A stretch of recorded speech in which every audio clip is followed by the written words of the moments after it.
Night. Pagiku cerah, matahari bersinar, ku gendong tas merahku di pundak.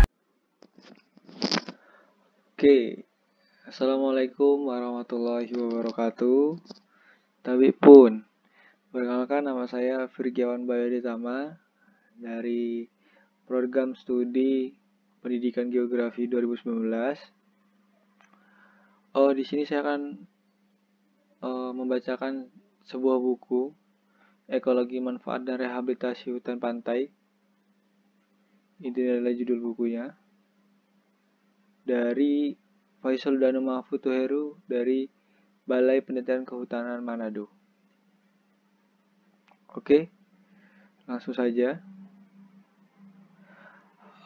Buku ini terdiri dari 192 halaman yang diresmikan pada tahun 2012 dan mempunyai 11 bab. Tentu saja yang akan saya baca semuanya dan berupa tabel dan gambar yang akan disajikan. Oke, langsung saja. Pertama, pendahuluan. Indonesia merupakan salah satu negara yang kaya akan jenis flora dan fauna.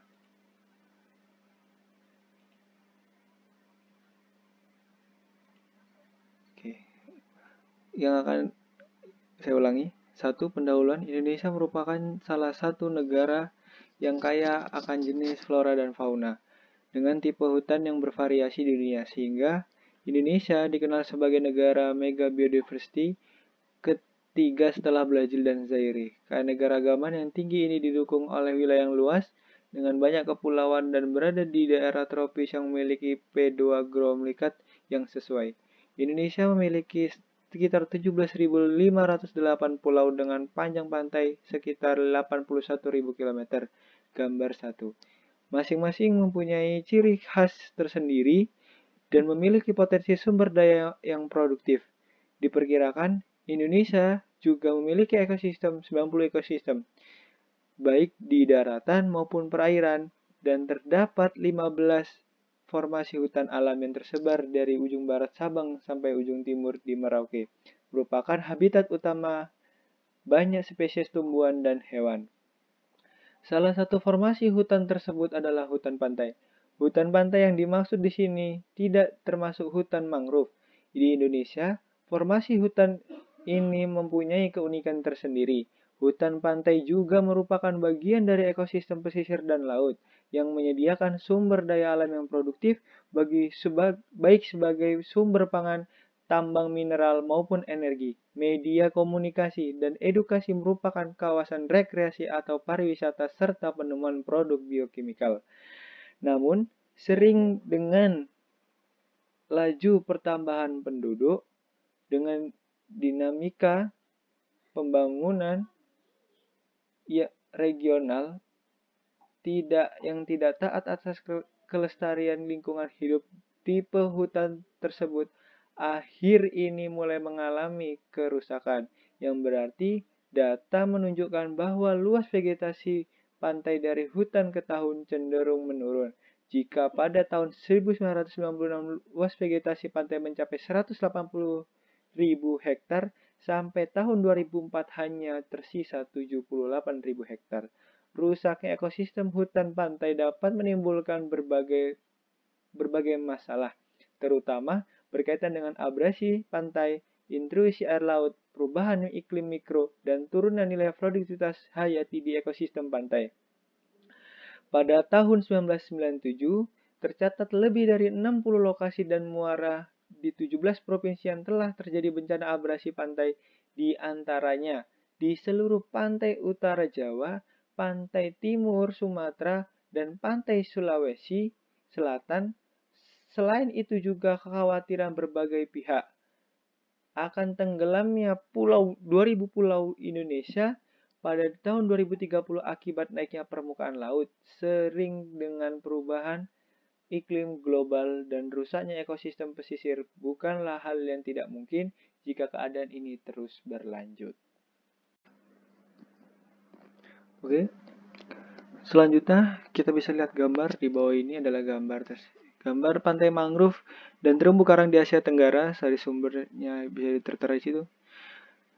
Keadaan masyarakat akan pentingnya hutan pantai di Indonesia mulai muncul pasca tsunami di Aceh pada 26 Desember 2004. Di beberapa daerah di Indonesia, gerakan penyelamatan hutan pantai dalam bentuk penanaman telah dan sedang dilakukan. Gerakan-gerakan tersebut muncul atas inisiatif individu, kelompok, lembaga-lembaga non-pemerintah maupun yang dikelola pemerintah daerah setempat.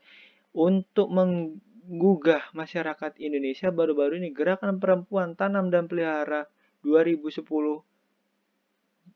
GPTP 2010 telah mengadakan konversi dan pameran nasional dengan tema penyelamatan hutan pantai dan peningkatan kesejahteraan masyarakat pesisir, bertempat di Gedung Manggala Wana Bakti, Gedung Kementerian Kehutanan Republik Indonesia, Jakarta, pada tanggal 23 sampai dengan 25 November 2010.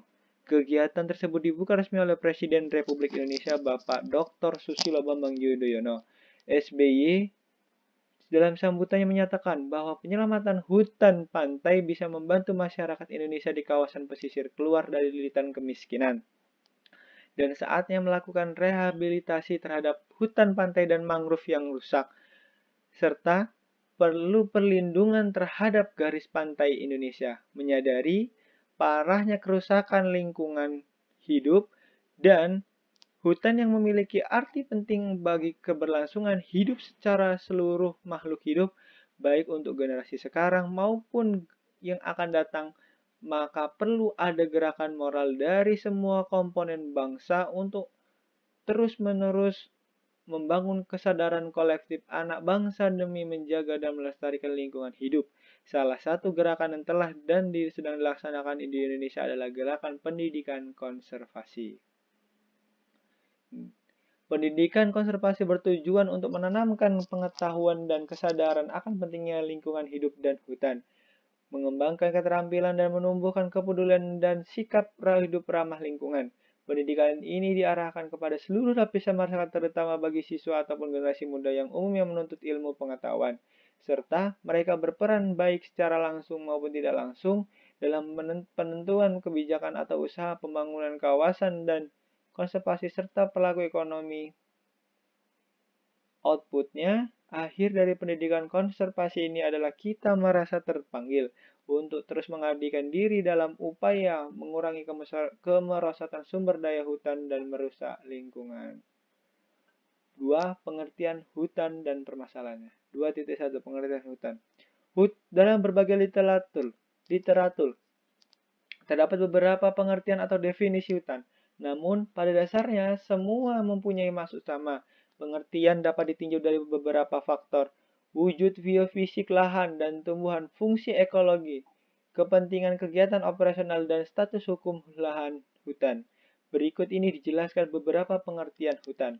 Hutan adalah suatu komunitas yang didominir oleh pohon atau tumbuhan berkayu lain, tumbuh secara bersama-sama dan cukup rapat. Sarmas 1992 dalam Suhendang 2002. Hutan adalah masyarakat tumbuh yang dikuasai atau didominasi oleh pohon dan mempunyai keadaan lingkungan yang berbeda dengan keadaan di luar hutan. Sorinagara dan Indrawan 2005. Hutan adalah hamparan bertumbuhkan pohon-pohon yang secara keseluruhan merupakan persekutuan hidup alam hayati beserta alam lingkungannya yang ditetapkan oleh pemerintah sebagai hutan. Undang-Undang Nomor 5 Tahun 1967 tentang ketentuan pokok kehutanan. Hutan adalah suatu hamparan ekosistem berupa hamparan lahan berisi sumber daya alam hayati yang didominasi pepohonan dalam persekutuan alam lingkungannya yang satu dengan yang tidak dapat dipisahkan. Undang-Undang Nomor 41 Tahun 1999 tentang kehutanan. Berdasarkan uraian pengertian hutan di atas, maka diperoleh gambaran yang bersifat umum mengenai pengertian hutan, yaitu hamparan lahan yang ditumbuhi pohon-pohon dengan kerapatan dan luasan yang cukup. Kumpulan dari bidang-bidang lahan yang ditumbuhi pohon-pohon atau akan ditumbuhi pohon-pohon dengan kerapatan dan luasan yang cukup. Lahan dapat memiliki keadaan biofisik atau tidak berhutan asal ditetapkan oleh pemerintah sebagai hutan atau kawasan hutan. Merupakan masyarakat tumbuh yang didominasi oleh pohon-pohon atau tumbuhan berkayu lainnya. Merupakan satuan kesatuan ekosistem, mampu menciptakan iklim mikro di dalam hutan yang berbeda dengan keadaan sekitarnya. 2.2 Formasi hutan Indonesia. Indonesia mempunyai banyak tipe hutan yang memiliki sifat-sifat khusus dan fungsi utama. Hutan hujan tropis dikenal sebagai hutan yang paling kaya akan jenis dan ekosistem yang kompleks. Disebut hutan hujan tropis karena Indonesia berada di garis khatulistiwa dengan ciri iklim yang khas, di mana temperatur dan kelembaban tinggi yang konstan dengan rata-rata curah hujan tahunan di atas lebih dari 2000 mm atau lebih, dan curah hujan bulanan tidak kurang dari 100 mm. Berdasarkan karakter habitat yang dimiliki hutan tropika Indonesia seperti tanah iklim, ketinggian tempat, topografi, geologi, dan curah hujan, maka hutan hujan tropika Indonesia dikelompokkan ke dalam beberapa formasi hutan. Formasi hutan tersebut adalah 1. Hutan mangrove atau mangrove west. Hutan mangrove adalah sebutan untuk komunitas yang hidup di daerah pasang surut pantai, tidak terpengaruh oleh iklim tanah tergenang air, tanah berlumpur atau liat, tidak memiliki strata tajuk. Pohon-pohon dapat mencapai tinggi 30 meter. Pada umumnya hutan ini didominasi oleh Rhizopora sp, Avicenna sp, Serif sp, dan Bruguiera sp. Pada umumnya, hutan mangrove terdiri dari beberapa zonasi.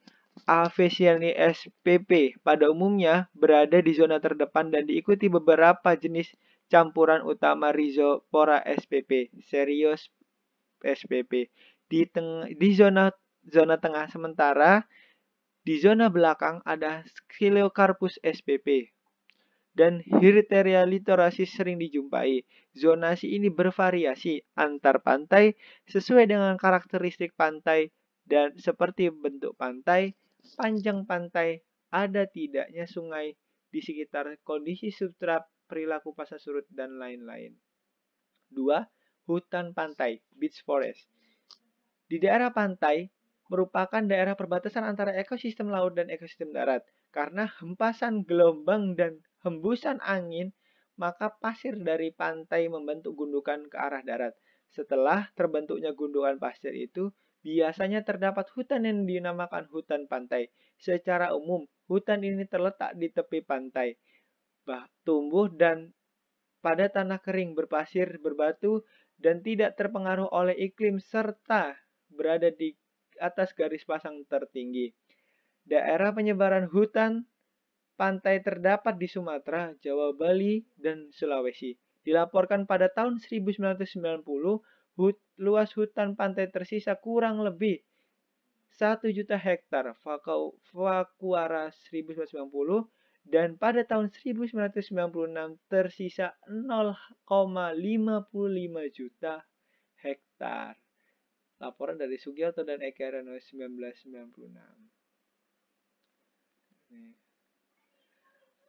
3. Hutan rawa air tawar, freshwater swamp forest. Hutan yang tumbuh tidak terpengaruh oleh iklim dan selalu tergenang air tawar atau daerah landai yang terdapat di belakang hutan mangrove dengan jenis tanah aluvial yang hara. Pada umumnya sumber air tawar berasal dari sungai yang di dekatnya.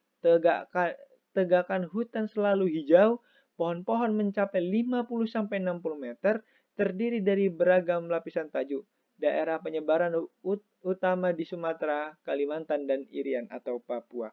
Vegetasi pohon umumnya ditemui di semua tipe hutan ini adalah pulai, Alstonia spp, jelutung, Dira spp, simpur, Delinia spp, terentang, Capnosperma spp, Alecorpus littoralis, jambu-jambu, Zizicum spp, Rengas gluta rengas, dan lain-lain. 4. Hutan rawa gambut, Pet swamp forest. Hutan yang tumbuh Pada tanah organosol dengan ketebalan lapisan gambut 50 cm atau lebih, umumnya terdapat pada daerah yang memiliki tipe iklim A dan B, menurut klasifikasi iklim Schmidt dan Ferguson. Hutan ini dicirikan dengan tanah yang memiliki tingkat keasaman rendah, pH 3,5 sampai dengan 4. Tidak adanya unsur mineral pada substrat menjadikan tanah gambut miskin, hara. Kesuburan tanah rendah, luas hutan gambut mencapai 20,6 juta hektar atau 10,8% dari daratan Indonesia dan 50% gambut tropis. Yang tersebar di Sumatera sebanyak 35%, Kalimantan 32%, Papua 30%, dan Sulawesi 3%. Jenis vegetasi yang ditemukan adalah ramim, Gonistilus banacus, jelutung rawa, Dieralawi, tumi, Combreta carpus ratundatus, mahang, makaranga spp, pulai Astolnia pneumatopora, milas Parastemon uropilum, balam suntai Palagium spp, terentang Camnosperma corecum, geronggang Kratosilon arborensis, simpur Delenia exhala, dan meranti batu Sorea uliginosa. 5. Hutan hujan dataran rendah atau lowland forest. Hutan yang tumbuh di bawah ketinggian 1000 meter di atas permukaan laut. Formasi hutan ini paling luas penyebarannya dan mempunyai keanekaragaman hayati paling tinggi. Terdapat di daerah iklim basah tipe A dan tipe B, terutama pada tanah podolosik, latosol, dan aluvial. Sebagai besar hutan ini Indonesia adalah hutan hujan dataran rendah. Marga yang secara ekonomi antara lain dari familia Dipectocarpacea seperti Sorea, Hopea, Dipotecarpus, Vatica, dan Driobalanpes. Marga genus lain yang umumnya ditemukan adalah Edorosin, Agathis, Anglitia, Duobanga, Diera, dan lain-lain. 6. Hutan hujan pegunungan bawah, mountain forest. Hutan yang tumbuh pada ketinggian antara 1000 sampai dengan 2000 meter di atas permukaan laut dengan curah hujan yang tinggi. Terdapat di daerah beriklim basah tipe A dan B. Daerah penyebaran utama di Sumatera adalah Sumatera, Jawa, Sulawesi, dan Papua. Jenis kayu yang umumnya adalah Familia Lauracea, medang, Lithacea cubeba L angulata, L fulva, L polyanta, Sinanamum burmani, Fagacea, Castonopsis argentea, Cursorus acuminatissima, Cunonia cae, Magnolia cae, Hamamelia cae, Erica cae, dan lain-lain. 7. Hutan hujan pegunungan atas, mountain forest. Hutan yang tumbuh pada ketinggian di atas lebih dari 2000 mdpl terdapat di daerah beriklim basah tipe A dan tipe B. Daerah penyebaran utama di Sumatera, Sulawesi, dan Papua. Jenis kayu yang umumnya adalah Arucia cumani, Daracium spp, Podocarpus imbricate, Lithacea angulata, Lithacea robusta, dan lain-lain. 8. Hutan musim bawah. Lahan terbuka bertumbuhkan berbagai jenis tumbuhan berkayu di daerah tropika dengan musim yang kering, yang panjang dan diikuti musim hujan dengan curah hujan tinggi, atau hutan yang sifatnya mengikuti perubahan dua musim. Tipe hutan ini terdapat pada ketinggian 0 sampai dengan 1000 mdpl dan daerah yang memiliki tipe iklim C dan D. Dengan rata-rata hujan 1000 sampai dengan 2000 mm per tahun dengan rata-rata suhu sebesar 21 sampai 32 derajat Celcius. Vegetasi pada hutan ini tumbuh pada tanah kering dan berbagai jenis tanah, litosol, meditan, grumusol. Daerah penyebaran utama di Jawa, Nusa Tenggara, dan Sulawesi. Vegetasi yang ada di tipe hutan musim ini didominasi oleh spesies pohon yang menggugurkan daun di musim kering, sehingga ekosistem hutan musim disebut juga hutan gugur daun. Jenis yang umum ditemui adalah jati, mahoni, sonengbam, sonokeling, ampupu, dan cendana, dan lain-lainnya. 9. Hutan musim tengah dan atas. Tipe hutan ini terdapat pada ketinggian 1000 sampai dengan 4100 mdpl dan terbatas penyebaran di daerah beriklim musim kering tipe C dan tipe D. Daerah penyebaran utama di Nusa Tenggara, Sulawesi, dan Papua. Jenis yang umum ditemui adalah Casuarina johanniana, Eucalyptus spp, Pinus mercusi, dan Pinus insularis. 9. Hutan kerangas, head forest. Formasi hutan ini memiliki iklim selalu basah dan tumbuh pada tanah yang pasir. Potsol yang memiliki miskin hara dan pH cenderung masam. Daerah penyebaran utama di Sumatera, Kalimantan, Bangka Belitung, dan Singkep. Beberapa jenis pohon yang umum dijumpai di hutan kerangas antara lain Dracium elatum, Calophyllum sp, Sorea spp, Gonistilus, Agathis laurentifolia, dan Casuarinia sumatrana. Hutan savana. Tipe hutan ini berkisar dari padang rumput dengan pohon yang terpencar jarang. Dengan padang rumput pohon merupakan klimaks dengan tipe iklim E dan F. Jenis tanah Mediterranean, regosol, dan grumusol. Di beberapa tempat pohon di savana cukup sehingga terbentuk hutan hujan yang cukup lebat. Daerah penyebaran utama di Nusa Tenggara Barat, contoh Acacia leucopela, Azadirachta indica, Borasius flabiler, Corypha hutan, dan Eucalyptus alba. 12. Hutan tanah kapur. Hutan ini terdapat pada jenis tanah Mediterranean dan rensina dari bahan induk batu kapur. Hutan ini seperti ditumbuhi pohon dengan keanekaragaman jenis yang lebih sedikit. Daerah penyebaran utama di Papua, Maluku, dan Sulawesi. Beberapa jenis pohon yang umum dijumpai di tipe hutan ini antara lain Pangium edule, Antidesma bunius, Polyata sp, Kalanchoe pinnata, Bischofia sp, dan Kalenovia hospita. Sering juga ditemukan jati dan eboni. 13.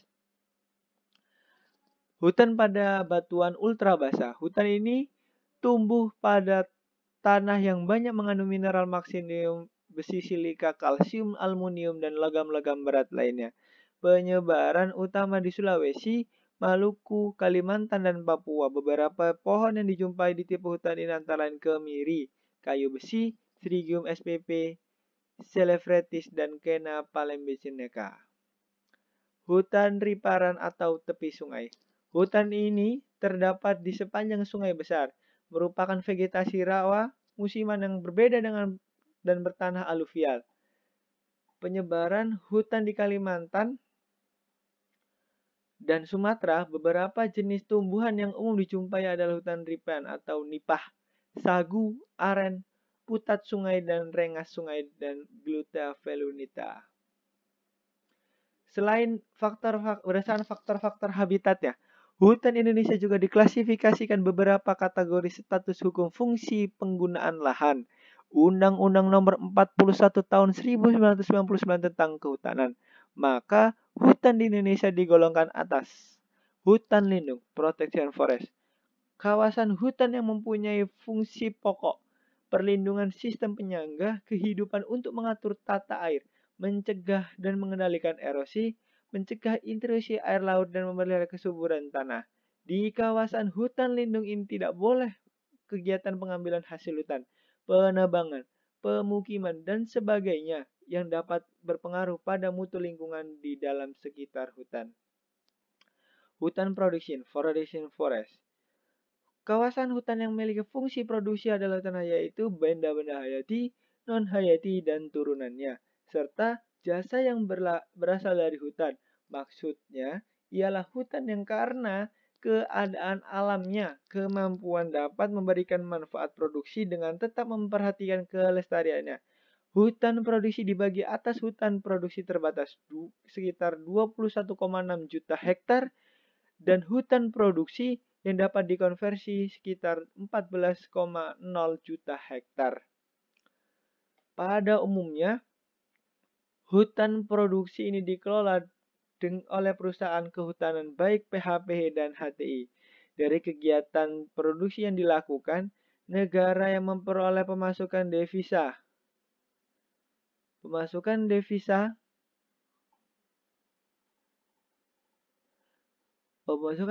melalui dana reboisasi DR dan PSDH yang dibayar oleh perusahaan berdasarkan realisasi produknya. Hutan konservasi. Kawasan dengan ciri khas tertentu satwa memiliki fungsi pokok pengawetan keanekaragaman tumbuhan dan satwa serta ekosistemnya. Kawasan konservasi terbagi atas 3 kelompok, yaitu kawasan suaka alam, cagar alam dan sebagai sesuatu, marga satwa, dan kawasan pelestarian alam, taman nasional, taman wisata alam, dan taman hutan raya, serta taman baru. Sampai tahun 2006, pemerintah telah menunjuk 519 unit kawasan konservasi dengan luas mencapai 28,16 juta hektar terdiri dari 477 unit kawasan konservasi darat dan 42 unit perairan laut. Kawasan konservasi yang terluas adalah Taman Nasional mencapai 58,5% dengan jumlah 50 unit. Sisanya adalah 16,2% cagar alam, 237 unit, 19,45% suaka marga satwa terdiri dari 77 unit, 3,79 taman wisata alam 119 unit, 1,2% taman hutan raya atau tahura 21 unit, dan 0,8 taman buru 14 unit. Kawasan konservasi paling luas terdapat di Papua, terdiri dari 8,92 juta hutan kawasan konservasi darat dan 1,98 juta hektar kawasan konservasi laut. 23. Fungsi dan manfaat hutan.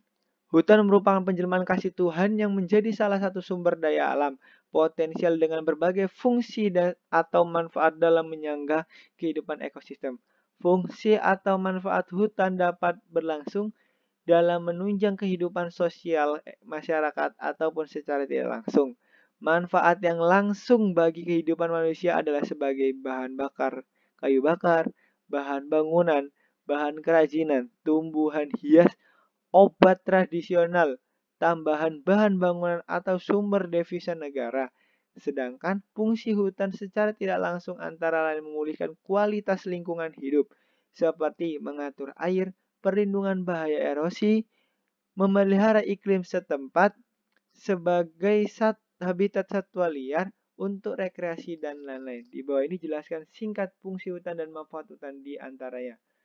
Hutan dan kestabilan iklim. Hutan berperan dalam menjaga kestabilan iklim.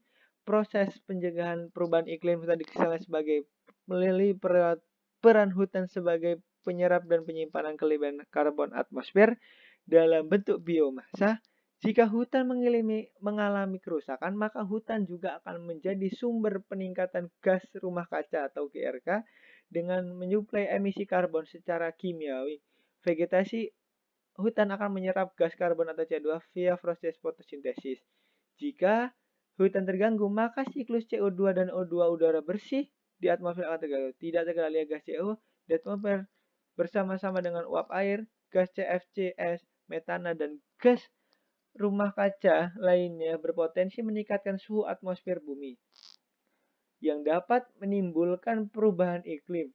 Perubahan iklim dalam proses terjadinya perubahan kondisi rata-rata parameter iklim seperti rata-rata suhu udara, curah hujan, kelembapan udara, di mana perubahan tidak terjadi dalam waktu singkat. Hutan dan nilai keanekaragaman hayati.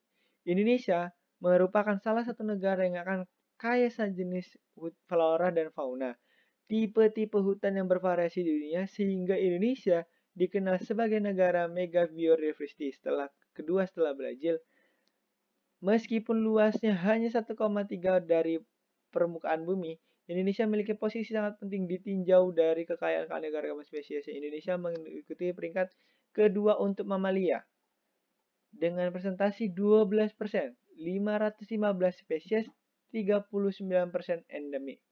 Keempat untuk reptilia 7,3%, 512 spesies 29% endemik.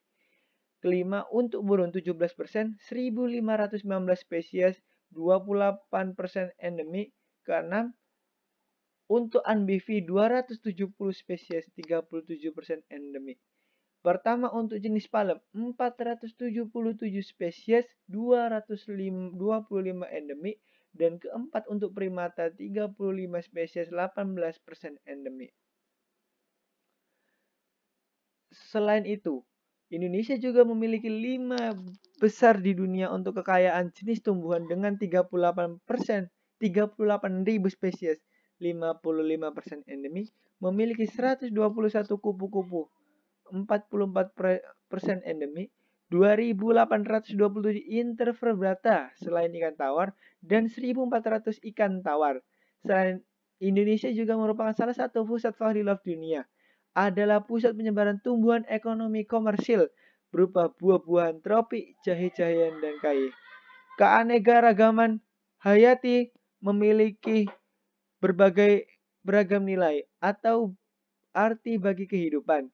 Ia tidak hanya bermakna sebagai modal untuk menghasilkan produk dan jasa aspek ekonomi, tetapi keanekaragaman hayati juga mencakup aspek sosial, lingkungan, sistem pengetahuan dan informasi dan etika serta kaitan di antara lain berbagai aspek ini. Hutan dan transfer nilai air. Secara hidrologi, hutan memiliki kapasitas menahan atau menyerap air hujan dan menyimpan di dalam tanah sehingga dapat mempertahankan air tanah dan menjaga ketersediaan cadangan air tanah. Manfaat penyimpanan air oleh hutan ditransfer nilainya untuk kepentingan 1. Upaya pengembangan elemen pengendalian banjir. 2. Pemanfaatan untuk irigasi. 3. Pembangkit tenaga listrik. 4. Untuk air minum dan industri. 5. Pengelolaan das. 6. Lalu lintas air. 7. Rekreasi. 8. Perikanan. 9. Pengendalian pencemaran air. 10. Pengendalian tanaman air dan serangga. 11. Drainase dan pengembangan rawa. 12. Pengendalian sedimen. 13. Pengendalian intrusi air laut. Dan 14. Pengendalian kekeringan dan pengembangan air tanah. Tidak hanya itu, nilai kerusakan oleh banjir yang dapat dihindari sebagai hasil konservasi hutan juga tinggi. Hutan dan hasil hutan kayu. Sebelum krisis melanda Indonesia, sektor kehutanan merupakan salah satu penggerak karbon perekonomian nasional yang menempatkan Indonesia sebagai negara terbesar pengekspor produk kayu olahan. Dalam kurun waktu 1992 sampai dengan 1997, sektor kehutanan berhasil menyumbangkan devisa sebesar 16 miliar US dollar. Dan pada tahun 2003, ekspor kehutanan mencapai 6,6 miliar US dollar. Ekspor terdiri dari kayu lapis, kayu gergajian, kayu olahan, pulp, dan kertas serta furniture. Selain kayu untuk industri, hutan juga menghasilkan kayu bakar dan arang, fullwood dan charcoal. Keduanya berasal dari bahan bakar kayu, yaitu kayu yang dipanen untuk bahan bakar. Baik penggunaan masyarakat lokal maupun industri, konsumsi akan kayu bakar dari tahun ke tahun terus mengalami peningkatan, apalagi diiringi dengan naiknya harga BBM. Hutan dan hasil hutan non-kayu. Paradigma baru sektor kehutanan memandang hutan sebagai sistem sumber daya yang bersifat multifungsi, multiguna dan memuat multi kepentingan yang pemanfaatannya diarahkan untuk mewujudkan sebesar-besarnya kemakmuran rakyat. Paradigma ini makin menyadarkan bahwa produksi hasil hutan bukan kayu merupakan salah satu sumber daya yang dimiliki keunggulan komparatif dan paling bersinggung dengan masyarakat di sekitar hutan. HHBK terbukti dapat memberikan dampak peningkatan penghasilan masyarakat di sekitar hutan dan memberikan kontribusi yang berarti bagi penambahan devisa negara. Secara umum, HHBK dapat dikelompokkan dalam 3 golongan besar, yakni kelompok rotan, kelompok bambu, dan kelompok bahan ekstraktif seperti resin, minyak atsiri, minyak lemak, bahan perwarna, bahan penyemak, bahan karet, getah, dan lain-lain. Secara jelas dapat dilihat pada tabel 1.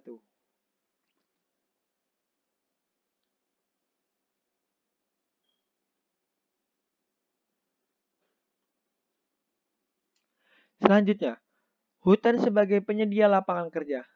Sektor kehutanan telah membuka kesempatan kerja baru bagi masyarakat, terutama mereka yang tinggal di sekitar hutan. Laporan Badan Pusat Statistik tahun 2000 terlihat bahwa 48,8 juta jiwa dari 220 jiwa penduduk Indonesia tinggal di sekitar kawasan hutan. Tenaga kerja yang langsung terserap di sektor kehutanan mulai dari pembibitan, penanaman, pemeliharaan, pemanenan sampai dengan industri kayu pada tahun 2020 lebih dari 3,9 juta orang dan penyerapan tenaga kerja tidak langsung sebesar 2,5 juta jiwa. Ini artinya lebih dari 1/5 penduduk Indonesia memiliki ketergantungan pada hutan. Hutan sebagai penggerak wilayah. Pada sektor kehutanan, tidak hanya menyumbang devisa dan pendapatan negara, tetapi sektor ini juga berperan dalam pengembangan pusat pertumbuhan ekonomi regional, khususnya daerah pedalaman dan terpencil yang tercermin dari sumbangan terhadap infrastruktur daerah antara lain sarana transportasi, jalan trans sepanjang 46.000 km dengan biaya 1,9 triliun rupiah. Pembangunan sarana pendidikan sekolah sebanyak 6.750 buah, serta rumah ibadah dan balai desa masing-masing kurang lebih 1.800 buah. Hutan sebagai pengendali penyakit dan hama. Proses ekosistem hutan secara langsung dapat meningkatkan patogen, penyebab penyakit pada manusia seperti kolera dan meningkatkan populasi organisme pembawa penyakit seperti nyamuk malaria dan tikus. Masyarakat di sekitar hutan rusak terkena penyakit malaria karena kawasan air tergenang lebih banyak dan lubang-lubang batuan akan lebih terbuka. Selain itu, populasi ikan pemakan mikroorganisme penyebab penyakit bagi manusia akan berkurang karena kualitas sungai sudah menurun. Selain pengendali penyakit, hutan juga dapat mengendalikan hama, kerusakan ekosistem. Hutan dapat menyebabkan ledakan populasi serangga di sekitar hutan. Kerusakan hutan akan mengusir banyak satwa khusus yang menjadi pengendali hama secara alami di antara kelelawar pemakan serangga. Sebagai gambaran bahwa dalam satu hari, individu kelelawar memakan ratusan serangga. Hutan dan nilai spiritual. Secara religius, hutan diciptakan oleh Allah Subhanahu wa Ta'ala tidak hanya diperuntukkan bagi manusia, melainkan untuk seluruh makhluk yang ada. Oleh karena itu, manusia harus menjadikan hutan sebagai tempat yang nyaman untuk merenung dan memikirkan kuasa Allah yang luar biasa. Dalam Al-Quran dikisahkan bahwa Nabi Ibrahim alaihissalam melakukan perjalanan perenungan diri setelah beliau dibuang oleh bapaknya di hutan pada Raja Namrud berkuasa. Pada saat itu, beliau menemukan jati diri dan akhirnya meyakini siapa Tuhan sebenarnya. Ada hal menarik juga tentang perenungan bersama riwayat agama-agama tradisi yang menjelaskan bahwa peran hutan dan pohonnya turun suatu agama. Sebagai contoh, Nabi Muhammad SAW menulis dan mengumpulkan ayat Al-Quran di kulit kayu, pelepah kurma, dan dedaunan. Buddha menciptakan pencerahan ketika beliau bersemedi di pohon Bodhi, dan Nabi Isa dilahirkan oleh ibunya Maryam di bawah pohon kurma yang sedang masak buahnya. Setelah dilahirkan, kemudian Maryam menggoyangkan pohon kurma tersebut, kemudian memakan buahnya guna menambah tenaga beliau, sehingga manfaat ini dapat disimpulkan bahwa hutan dapat dijadikan sebagai promosi spiritual dan promosi moral. Hutan sebagai media pendidikan dan pendidikan ilmu pengetahuan. Bagi sebagian ilmuwan, hutan merupakan objek kajian dan penelitian sangat menarik karena memiliki ekosistem hutan yang beragam. Ekosistem tersebut memiliki berbagai jenis vegetasi hutan tropis, anggrek, jamur, tumbuhan, obat-obatan, mamalia, reptilia, amfibia, burung, serangga, biota laut, bentang alam, gejala alam, pariwisata alam, budaya, sejarah, dan lainnya. Kekhasan objek yang menarik tersebut dapat menjadi daya tarik untuk diteliti guna pengembangan ilmu teknologi dan merupakan tantangan bagi para peneliti lokal internasional. Hutan telah melahirkan ratusan, bahkan ribuan, serta menurut pakar disiplin ilmu dari berbagai perguruan tinggi IPB, UKM, Universitas Muhammad Warman, dan lain-lain, serta lembaga riset lainnya seperti Litbang, Departemen Kehutanan, Ikraf, Sipor, dan lain-lain. Perkembangan penelitian di wilayah hutan dengan segala sumber dayanya akan terus dilakukan untuk mengetahui rahasianya dikandung sampai saat ini belum diketahui fungsi dan manfaatnya. Hutan sebagai objek ekoturisme dan rekreasi alam. Fungsi hutan merupakan salah satu bentuk dari fungsi sosial budaya yang diberikan oleh hutan. Ekoturisme adalah aktivitas pariwisata yang berada kawasan lingkungan dengan memiliki keaslian pesona alam, keindahan flora fauna, kemudian budaya, kelestarian lingkungan, serta ketenagaan dan kesunyian. Pengembangan ekoturisme di Indonesia mengandung 5 prinsip, yaitu prinsip konservasi, pendidikan ekonomi, partisipasi masyarakat, dan prinsip rekreasi. Ekoturisme memiliki 3 dampak positif, yaitu pertama, kebanyakan keaslian dan keasrian pesona alam dekat dengan kawasan masyarakat lokal yang mempunyai pendapatan ekonomi kecil. Dengan kegiatan ini akan sedikit menambah pendapatan ekonomi masyarakat. Kedua, jika dikelola dengan efektif, dapat dijadikan sebuah sarana penyadaran masyarakat. Ketiga, dengan adanya kegiatan alternatif tambahan dari ekoturisme dapat dipenuhi kebutuhan masyarakat. Dengan demikian akan mengurangi tekanan pengerusakan sumber daya alam hutan. 2.4 Kerusakan hutan. Sumber hutan di Indonesia akhirnya mulai terancam keberadaannya. Ancaman ini dapat disebabkan oleh beberapa faktor, di antaranya 1. Keadaan morfologi, geomorfologi yang rentan terhadap erosi, banjir, tanah longsor, dan kekeringan. Abrasi, gempa bumi, gunung meletus, serta gelombang laut. 2. Iklim atau curah hujan yang tinggi yang potensial menimbulkan daya merusak lahan atau tanah erosivitas tinggi, dan aktivitas di antaranya konservasi hutan untuk tujuan pembangunan sektor lain, misalnya untuk perkebunan, pertambangan, dan transmigrasi. Pencurian kayu atau penebangan ilegal logging, dan perdagangan illegal trade, perambahan encroachment, okupasi lahan, serta kebakaran hutan telah menyebabkan penutupan lahan pada kawasan hutan berubah dengan cepat, di mana lokasi hutan semakin menurun dan berkurang luasnya. Kerusakan hutan merupakan fakta lain dari krisis sumber daya alam di Indonesia. Laporan Greenpeace tahun 2007 bahwa negara Indonesia masuk rekor dunia sebagai negara penghancur hutan tercepat di dunia. Di Indonesia berkurang sebanyak 59,17 juta hektar selama 25 tahun terakhir, dan meningkatnya menjadi 2,8 juta hektar pada tahun 1997 sampai dengan 2000, kemudian turun pada tahun 2025 1,08 juta hektar per tahun. Akibat kerusakan hutan dan lahan tersebut berdampak negatif masyarakat, seperti turunnya mutu lingkungan dan yang memicu terjadinya banjir bandang, tanah longsor, erosi dan sedimentasi, hilangnya sumber daya air, hilangnya peran hutan dalam siklus ekologis, pengendalian siklus karbon, oksigen, unsur hara, dan siklus iklim dunia. Hilangnya biodiversitas akibat ekosistem fragmentasi, serta hilangnya pendapatan negara. Tabel 2, dampak kerusakan fungsi hutan.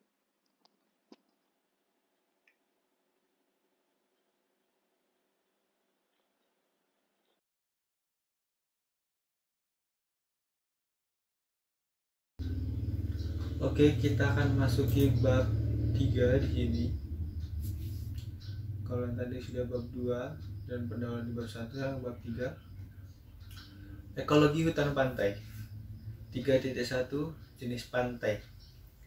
Pantai merupakan suatu wilayah yang dimulai dari titik terendah air laut pada waktu surut hingga arah ke daratan sampai batas paling jauh gelombang atau ombak menjulur ke daratan yang ditandai dengan garis pantai. Garis pantai, shoreline, merupakan tempat pertemuan antara air laut dan daratan. Garis pantai ini setiap saat berubah sesuai dengan pasang surut air laut. Umumnya, morfologi dan tipe pantai sangat ditentukan oleh intensitas, frekuensi, dan kekuatan yang menerpa pantai tersebut. Daerah yang berenergi rendah biasanya landai, bersedimen pasir halus atau lumpur, sedangkan yang terkena energi berkekuatan tinggi biasanya terjal, berbatu, atau berpasir kasar. Sugiarto 1993. Berdasarkan klasifikasi pantai dari Serpart, Smith 1982 dalam Sunarto 2000, bentuk-bentuk pantai secara alami dapat dibedakan menjadi pantai primer dan pantai sekunder. Secara alami, pantai primer adalah pantai yang morfologinya lebih dipengaruhi proses-proses terestrial seperti erosi, deposisi, vulkanisme, dan diatrofika. Sedangkan pantai sekunder sangat dipengaruhi oleh proses marin dan organisme. Pantai sekunder bisa jadi dahulunya pantai primer sebelum dipengaruhi oleh proses marin. Pantai primer dapat dibedakan menjadi 4 bentuk, yaitu 1. Pantai erosi daratan. Pantai yang bentuk lahannya mengalami erosi dan sebagian mengalami penggenangan laut. Contohnya, lembah sungai yang tenggelam, pantai erosi glasial yang tenggelam, atau topografi karst yang tenggelam. 2. Pantai pengendapan dari darat merupakan pantai yang terbentuk dari akumulasi endapan sungai, endapan glasial, endapan angin, maupun longsor yang langsung mengendap di laut atau di pantai. 3. Pantai gunung api adalah pantai yang terbentuk sebagai akibat proses vulkanik, meliputi pantai leleran lava, pantai tephra, pantai rute gunung api atau pantahan kaldera. Dan 4. Pantai struktural merupakan pantai yang terbentuk oleh pelipatan, penyesaran, atau pantai intrusi sedimen. Pantai sekunder dapat dibedakan menjadi 3 bentuk, yaitu yang pertama adalah pantai erosi. Pantai erosi gelombang merupakan pantai yang terbentuk oleh kerja gelombang. Pantai ini dapat memiliki garis pantai yang lurus atau tidak beraturan bergantung pada komposisi dan struktur batuan. 2. Pantai pengendapan dari laut merupakan pantai yang terbentuk oleh pengendapan sedimen laut seperti beting gisik, pulau penghalang, bura, rataan lumpur, atau rawa garaman. Dan 3. Pantai berbentuk organisme, yakni pantai yang terbentuk oleh binatang dan tumbuhan laut seperti yang dibangun oleh alga dan oositer serta rawa mangrove. Secara kondisi dan jenis pantai di Indonesia berdasarkan letak kondisi dan pantai dapat dikelompokkan atas pantai berpasir, pantai berlumpur, pantai berawa, dan pantai berbatu. Dikutip dari Sugiarto dan Eka Riyono 1996. Berikut penjelasan keempat bentuk pantai tersebut. A. Pantai berpasir. Pantai berpasir merupakan pantai yang didominasi oleh hamparan atau dataran pasir, baik yang berupa pasir hitam, abu-abu, dan putih. Selain itu, terdapat lembah-lembah di antara beting pasir. Jenis tanah di pantai adalah tipe tropoplasme dan tipe tropofulen. Pantai berpasir tidak menyediakan substrat tetap untuk melekat bagi organisme, karena aksi gelombang secara terus-menerus menggerakkan partikel substrat. Umumnya, fauna di wilayah pantai berpasir ditemukan dalam jumlah sedikit dan terbatas. McLahan dan Brown 2006.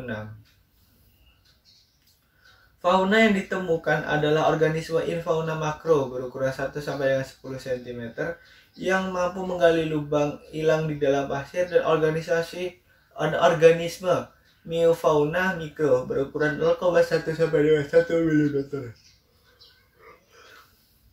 yang hidup di antara butiran pasir. Secara umum, ditemukan 3 zona di mana organisme hadir dalam jumlah besar, yaitu 1. Zona bagian atas dihuni oleh kepiting dari genus Ochidae Amphioda dan Crustae dari famili Thalitadriae. 2. Zona pertengahan dihuni oleh moluska genus Donak dan beberapa spesies Isopoda. Dan 3. Zona yang lebih rendah dihuni oleh spesies keong gastropoda, kepiting dan bulu babi Echiniot dikutip dari Dahuri 2003 dan McLaren and Brown 2006. Pantai berpasir umumnya dijadikan sebagai kawasan wisata pantai karena keindahan alamnya. Kawasan pantai berpasir yang sudah berkembang seperti kawasan Pantai Sanur, Kuta Bali, Pangandaran, Carita, dan Pelabuhan Ratu Jawa Barat, Parangtritis di Jogja, Pantai Nestapa dan Liang di Maluku. Tumbuhan yang dominan adalah kelapa, Cocos nucifera, cemara laut, Casuarina equisetifolia, waru laut, Hibiscus tilicaceus, dan ketapang, Terminalia catapa. Pada daerah pantai berpasir juga terdapat perbedaan pada butiran pasir. Ditemukan pantai berpasir kasar dan pantai berpasir halus. Parameter utama yang sangat mempengaruhi daerah pantai berpasir adalah 1. Pola arus yang dinamis, gelombang yang akan melepaskan energi dari pantai. 3. Angin yang juga merupakan pengangkut pasir. 4. Kisaran suhu yang luas. 5. Kekeringan. 6. partikel yang padat atau kekeruan. Dan 7. Substrat yang tidak stabil. Dikutip dari Huta Barat et al. 2009. Perbedaan pantai berpasir kasar dan halus.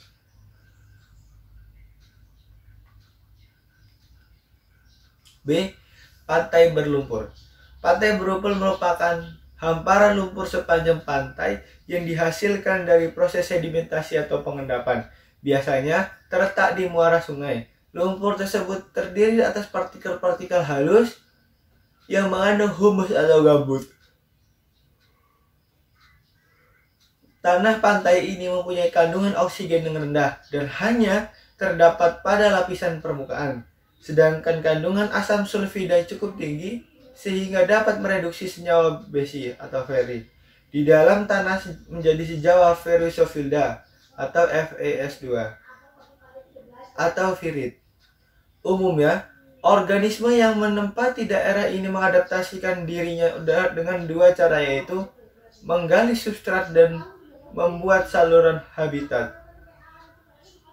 Adaptasi terhadap kondisi anaerobik dan makanan dilakukan dengan cara membuat beberapa jalan yang dapat mengalirkan air dari permukaan yang mengandung oksigen ke bawah. Adaptasi terhadap rendahnya ketersediaan oksigen adalah membentuk alat pengangkut, misalnya hemoglobin, yang dapat terus-menerus mengangkut oksigen dengan konsentrasi yang lebih baik dibandingkan pigmen yang sama pada organisme yang lain. Huta Barat LL 2009. Tanah berpasir berasal dari endapan lumpur yang dibawa oleh aliran sungai. Lumpur yang berasal dari laut mengandung cangkang-cangkang foraminifera, fragmen-fragmen karang, cangkang moluska, dan bahan lain yang menjadi sumber kapur yang penting bagi pantai berlumpur. Struktur dan komposisi tumbuhan di kawasan pantai berlumpur Indonesia merupakan formasi hutan mangrove yang didominasi oleh Rhizopora sp, Avicenna sp, Bruguiera sp, Seroptagal, Sonerta sp, dan Silocarpus sp. C. Pantai Berawa.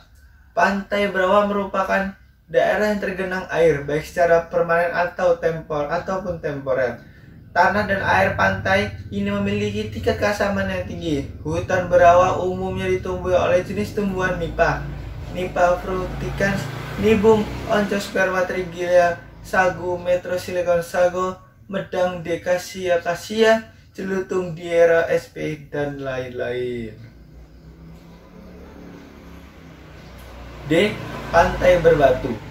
Pantai berbatu merupakan pantai yang berbatu-batu memanjang ke laut dan terendam air. Umumnya terdiri dari bokan-bokan batu granit. Pantai ini merupakan salah satu dari lingkungan pesisir yang sudah cukup subur. Kondisi substrat yang keras dan penempelan seringnya aksi gelombang dan perairan yang jernih menciptakan suatu habitat yang menguntungkan bagi biota laut. Fauna yang ditemukan di pantai berbatu digolongkan menjadi 3 zona, yaitu 1 zona sublitoral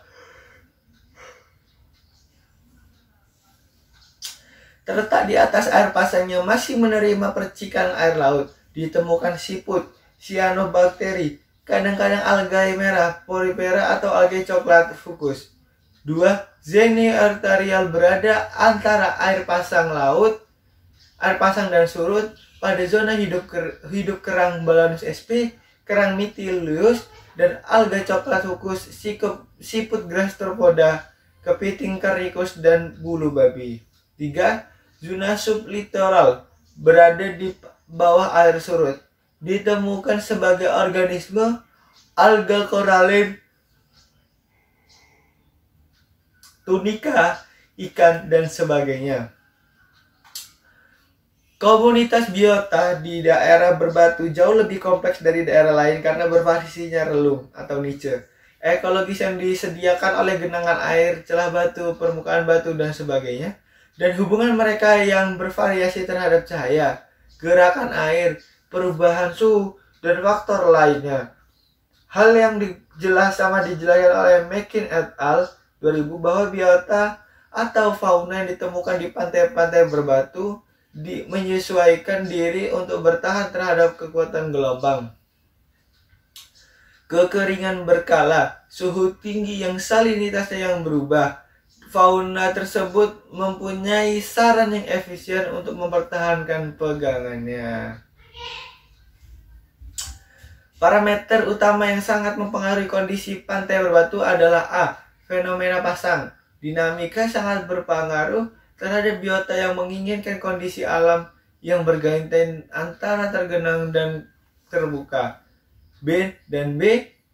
Gelombang. Energi yang dihempaskan bisa merusak komunitas biota yang menempel di batuan-batuan, terutama pada batuan yang langsung menghadap ke laut. Dahuri et al. 2003. 3.2. Ekologi pantai hutan.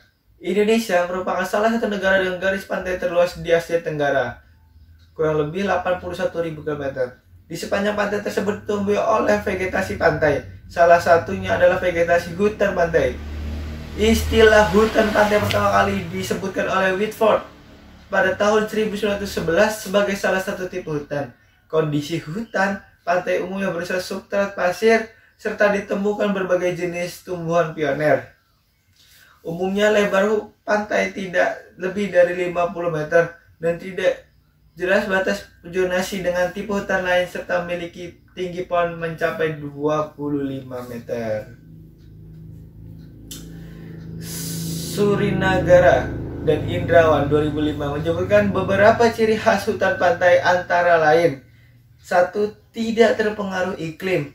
2. Tanah kering dan tanah berpasir, berbatu karang atau lempung.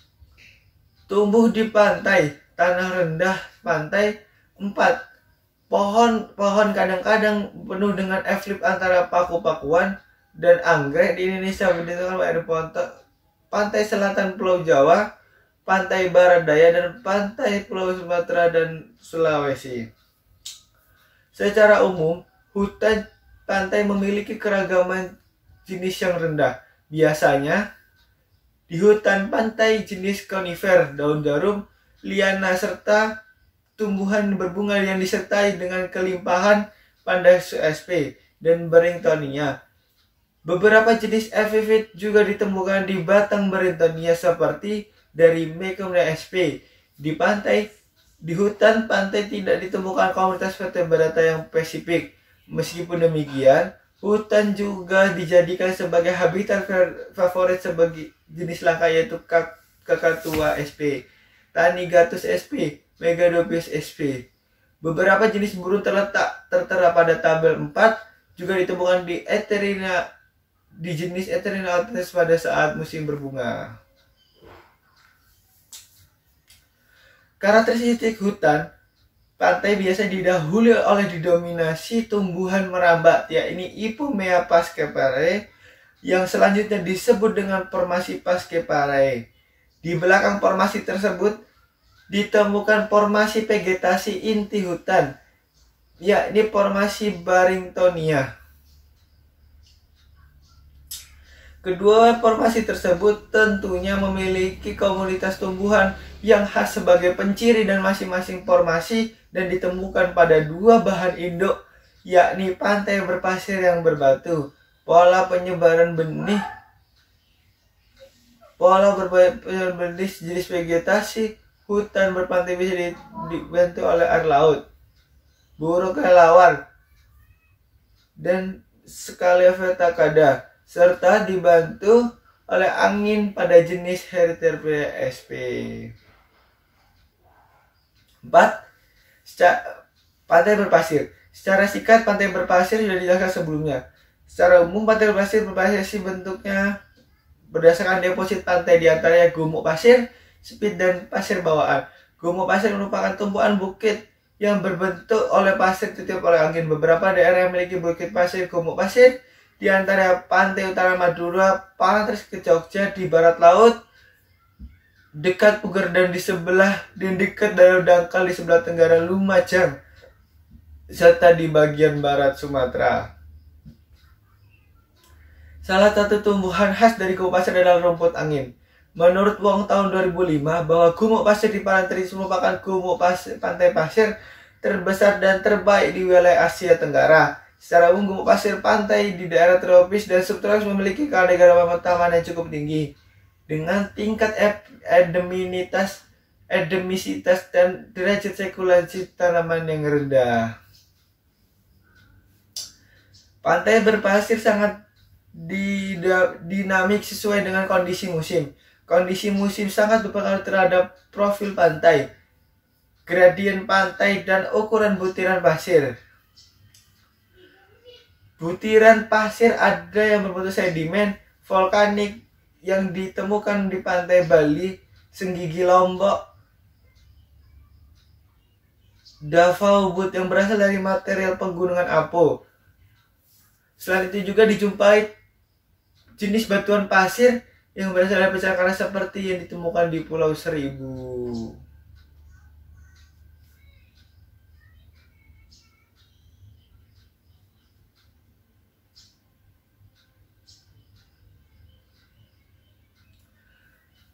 Di Asia Tenggara termasuk Indonesia terdapat dua formasi vegetasi pantai berpasir, yakni formasi Pescapare dan formasi Barringtonia. Formasi Pescapare diambil dari nama jenis herba berbunga ungu, merambat, dan daun tebal seperti kaki kambing.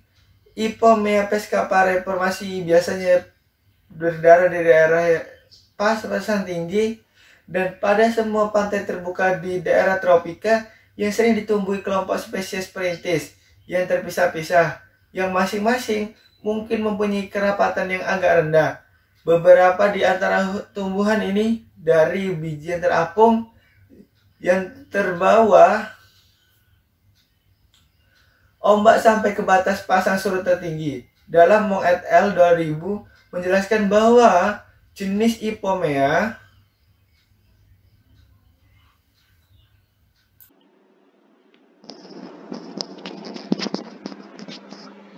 C. Oke, kita akan mulai. Lanjutan. Di bawah ini dapat dijelaskan deskripsi singkat jenis-jenis tumbuhan yang menyusun struktur dan komposisi formasi Barringtonia, yakni sebagai berikut. Barringtonia Ascita cruz Letizia, atau yang lebih dikenal dengan sebutan keben atau butun, yang memiliki tinggi pohon antara 15-17 meter.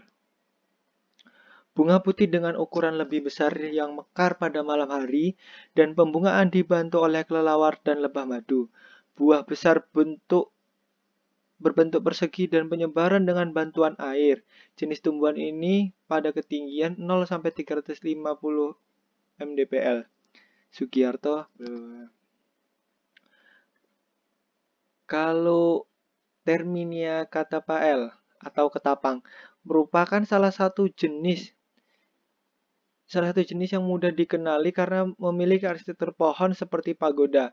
Daunnya berbentuk bulat, telur, dan besar serta buahnya berbentuk panjang bulat agak gepeng.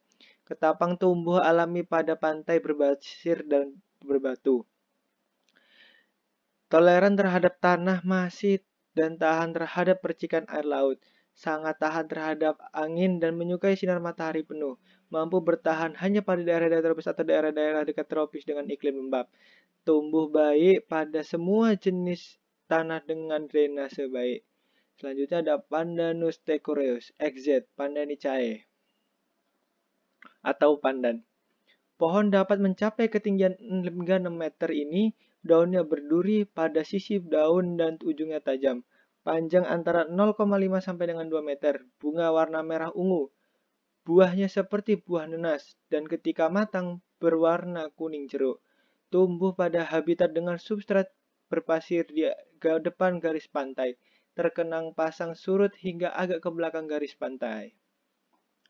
Selanjutnya ada Hibiscus tilichus chai atau waru. Pohon yang tersebar dengan ketinggian hingga mencapai 15 meter ini, daunnya agak tipis berbentuk hati, berkulit dan permukaan bawah berambut halus dan berwarna agak putih serta bersilang. Bunga berbentuk lonceng saat mekar sore hari, berwarna kuning muda dengan warna jingga gelap. Di bagian tengah dasar lalu keesokan harinya keseluruhan bunga menjadi jingga dan rontok. Buah membuka menjadi 5 bagian dan memiliki biji khas yang berambut. Merupakan tumbuhan khas di sepanjang pantai tropis dan seringkali berasosiasi dengan mangrove. Umumnya juga ditemukan di sepanjang pinggiran sungai di kawasan dataran rendah. Biji mengapung dan dapat tumbuh meskipun dimasuki air laut.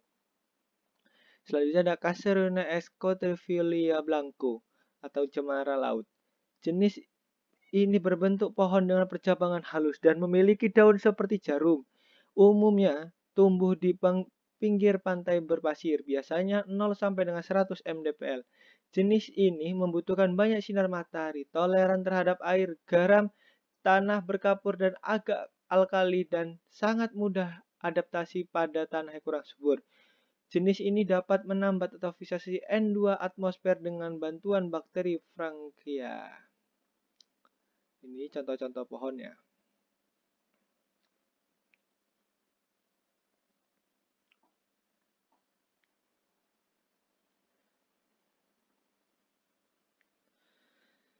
Selanjutnya ada Carbera mangas L atau bintaro, merupakan pohon atau belukar dengan ketinggian mencapai 20 meter. Daun agak lebat, hijau mengkilap di bagian atas dan hijau pucat di bagian bawah. Bentuk daun bulat memanjang atau lancet seperti daun mangga dengan ujung meruncing. Biasanya terdapat 20-30 pada setiap tandan terletak di ujung cabang. Buah berbentuk bulat, hijau dengan hijau kemerahan mengkilat dan berdaging. Ukuran diameter 6-8 diameter buah 6 sampai dengan 8 cm. Tumbuh di hutan rawa pesisir atau pantai hingga jauh ke barat 400 mdpl. Menyukai tanah berpasir yang memiliki sistem pengeringan yang baik, terbuka terhadap udara dari laut serta tempat yang tidak teratur, tergenang oleh pasang surut air laut. Jenis ini kemungkinan tumbuh di seluruh Indonesia, tercatat di Bali, Jawa, Sumatera, Sulawesi, Maluku, dan Papua. Itu ada Hernandia pellata atau binoang laut. Tinggi pohon antara 10 sampai dengan 20 meter dengan daun berbentuk perisai. Batang pohon jarang yang lurus dan biasanya bercabang rendah. Bunga berbentuk malai bertangkai dan berwarna putih kehijau-hijauan. Buah berwarna hitam dan keras yang diselubungi pembungkus tebal dengan ujung berlubang. Buah ini disukai oleh kalong. Ditemukan di sepanjang pantai berpasir pada semua daerah tropis sepanjang pantai hampir seluruh daerah Indonesia. Selanjutnya ada merbau. Pohon dengan tinggi hingga 50 meter dan diameter 160 sampai dengan 2,5 meter. Batang bebas cabang 25 meter. Kulit mengandung banyak hijau daun. Biasanya berbanir dengan rata-rata mencapai lebar 2 meter dan tebal 10 cm. tajuk agak rapat dan berwarna tua, daun majemuk bersirip genap, berselang. Bunga majemuk berbentuk malai, tangkai utama 5 sampai dengan 18 cm dengan panjang tajuk bunga 1,5 sampai dengan 2,5 cm. Buah merbau memiliki panjang kurang lebih 8,5 sampai dengan 23 cm dengan lebar 4 sampai 8 cm.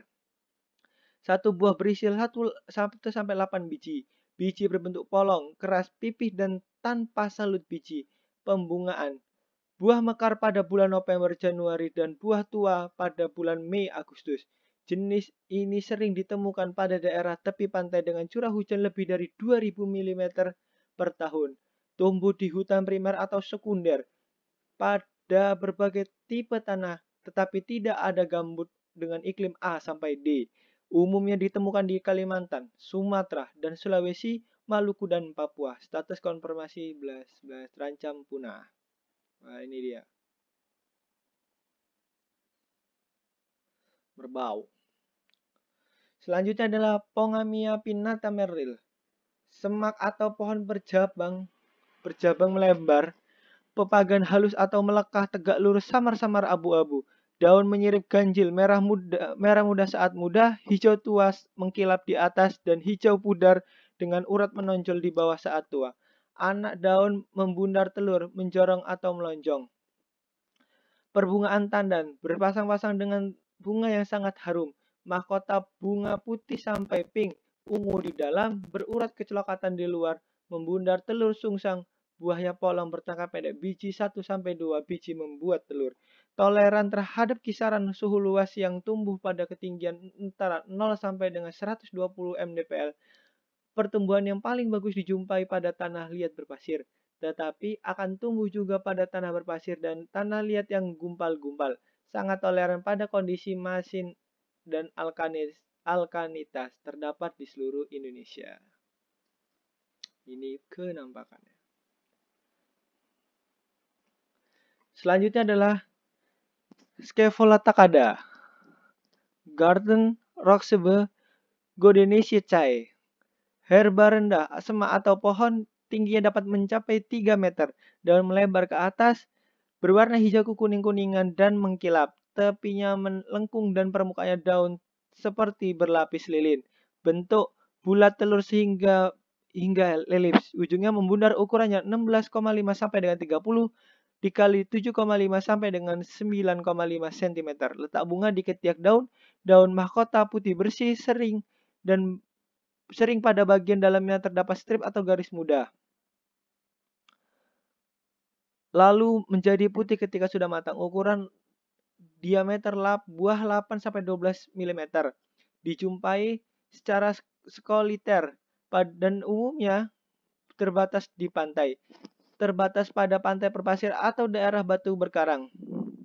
Kadang-kadang dijumpai di daratan atau Pasifik, di habitat terganggu yang banyak mendapatkan sinar matahari dan di permukaan batuan. Ekspansi ke arah laut terbatas oleh kombinasi percikan garam dan salinitasi substrat.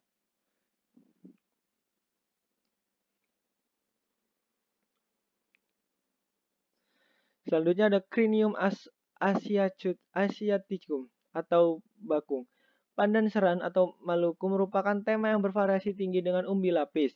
Pada umbi, banyak tunas yang kuncup muncul dan mempunyai batang palsu yang ditutupi oleh pelepah daun tua. Daun menjorong sempit sampai lebar semi tegak margrin mengutuh licin. Bunga seperti payungan dengan 10 sampai 50 bunga. Tangkai bunga panjang, warna pucat, bunga harum pada malam hari, tabung mahkota lurus, warna putih, kadang merah muda, kepala sari kuning berubah ungu. Buah kapsul agak membulat. Berparuh, berwarna berdaging, hijau kuningan, berbiji 1 sampai 5 biji membuat telur, sering bersudut. Jenis dijumpai sepanjang pantai berpasir dan teduh. Tempat-tempat yang melembab pada daerah dataran rendah tersebar dari India sampai Asia Tenggara, termasuk Indonesia ke dalam bagian barat laut Australia dan Polinesia. B. Pantai curam dan berbatu. Tipe pantai ini dominan dengan wilayah Sulawesi, paparan Sunda, bagian selatan Sumatera dan Jawa. Biasanya, tipe ini berasosiasi dengan jalur pegunungan dekat pantai. Pantai berbatu dijumpai pada daerah di mana terdapat batuan-batuan keras dan tahan terhadap benturan ombak laut. Tipe pantai ini biasanya curam sampai ke bawah permukaan laut, tidak terbentuk satu pantai yang lebar. Menurut Wong, bahwa ada beberapa tipe batuan pantai pada pantai yang berbatu di Indonesia, di antaranya granit ditemukan di Bangka, Belitung, Pulau Bintan, dan Kepulauan Riau Lingga. Sandstone ditemukan di Bako, Sarawak. Limestone tua ditemukan di Pulau Kalatoa di Flores. Volcanic rock ditemukan di Pulau Lembeh. Tipe pantai dengan batuan cadas umumnya langsung ke laut dan tidak berpasir, serta biasanya tidak kaya dengan vegetasi pantai. Hutan pantai ini umumnya tergolong formasi Barringtonia yang terdiri dari atas butun, cemara, nyamplung, merbau, ara, dan pandan. 3. Faktor habitat hutan pantai. Habitat di pesisir pantai sangat menentukan aktivitas hidup dengan hidup yang baik maupun hewan. Kondisi habitat sangat dipengaruhi oleh angin kencang dan hembusan garam, kadar garam yang tinggi dalam tanah, penggenangan oleh air laut, aerasi tanah, dan stabilitas tempat tumbuh. Menambah faktor-faktor yang mempengaruhi habitat diantaranya hembusan garam melalui udara, temperatur tinggi, kandungan hara rendah, dan pergerakan atau mobilitas substrat pasir yang tinggi. Kondisi ekstrem seperti ini dapat membatasi tanaman yang akan ditanami maupun yang sudah tumbuh. Hembusan angin dan garam. Angin yang bertiup dari laut merupakan ciri khas pantai. Angin merupakan parameter lingkungan penting sebagai gaya penggerak dari aliran skala besar yang terdapat baik di atmosfer maupun lautan. Angin ini membawa butiran-butiran garam dari air laut yang akan meningkatkan kandungan garam pasir pantai dan akan mempengaruhi vegetasi wilayah itu. Jumlah terbanyak garam tersebut meresap dalam tuntas karena abrasi mekanis dan ion kloridnya terkumpul dalam ujung ranting dan daun sampai kadar yang merugikan. Akibatnya terjadi nekrosis daun dan menghambat pertumbuhan tanaman yang mempunyai toleransi yang rendah terhadap garam. Griffin dan Oren dalam tackle menjelaskan bahwa seberapa besar pengaruh garam terhadap pertumbuhan tanaman sangat dipengaruhi oleh jenis tanaman. Menurut Gafor, dalam Sopandi 2006 menjelaskan bahwa salinanitas menyebabkan gangguan pertumbuhan dengan perkembangan tanaman melalui penurunan potensial osmotik larutan tanah sehingga mengurangi ketersediaan air bagi tanaman. Peningkatan konsentrasi ion yang bersifat racun bagi tanaman atau memacu ketidakseimbangan dalam metabolisme hara. Dan C. Perubahan struktur fisik dan kimia tanah.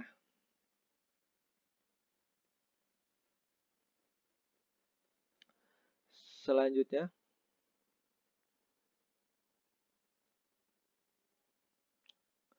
untuk menjaga kadar garam di dalam tanaman, maka tanaman mempunyai mekanisme toleransi terhadap salinitas. Mekanisme tersebut diantara mekanisme eklusi dan inklusi.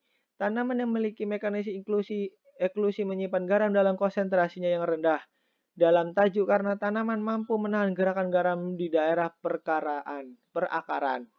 Tanaman dengan mekanisme inklusi akan menyimpan garam dalam konsentrasi tinggi dalam tajuk.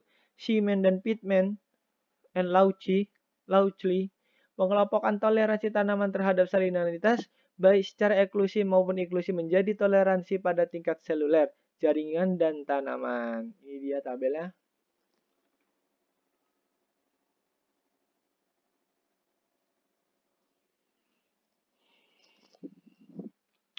Selain menghembuskan garam ke daratan, angin juga memiliki gaya dapat melepaskan butiran tanah dari suatu tempat ke tempat lain yang baru untuk diendapkan di deposition. Kemampuan melepaskan butiran tanah oleh angin sangat dipengaruhi oleh kekasaran permukaan tanah dan besar butiran partikel tanah atau pasirnya, serta kecepatan angin itu sendiri.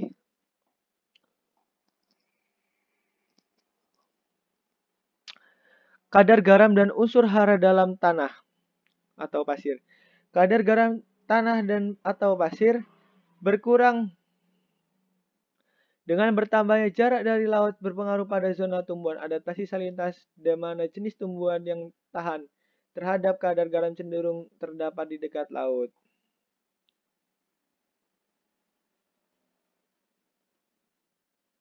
Ini dia tabel-tabelnya.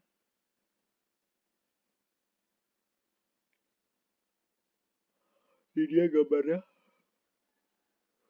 Itu analisis sifat kimianya.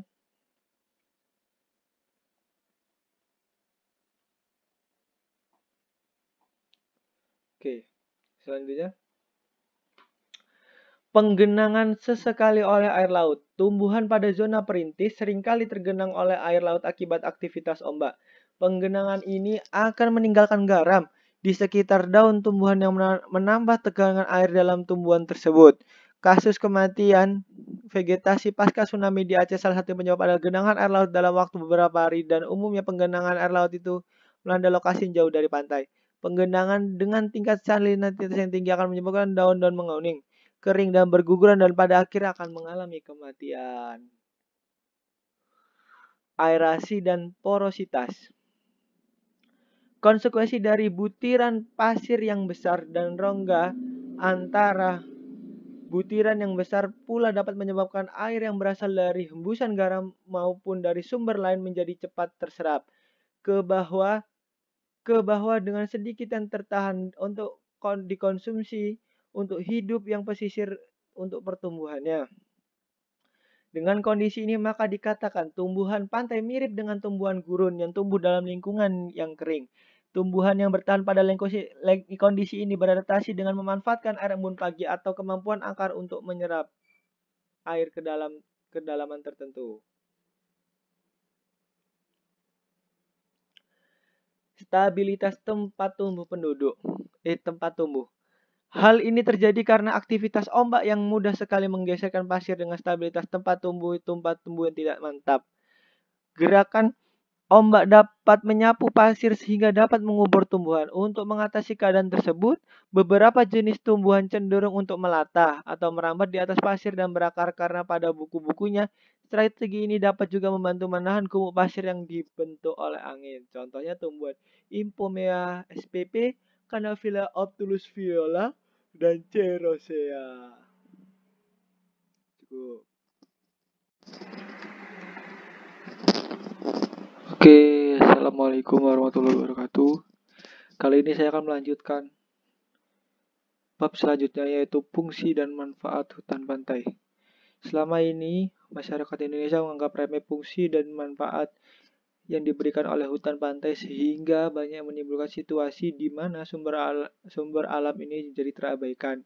Masyarakat Indonesia mulai sadar setelah melihat dan merasakan manfaat hutan pantai melindungi masyarakat beserta hak milik mereka dari serangan tsunami dan bencana pantai lainnya.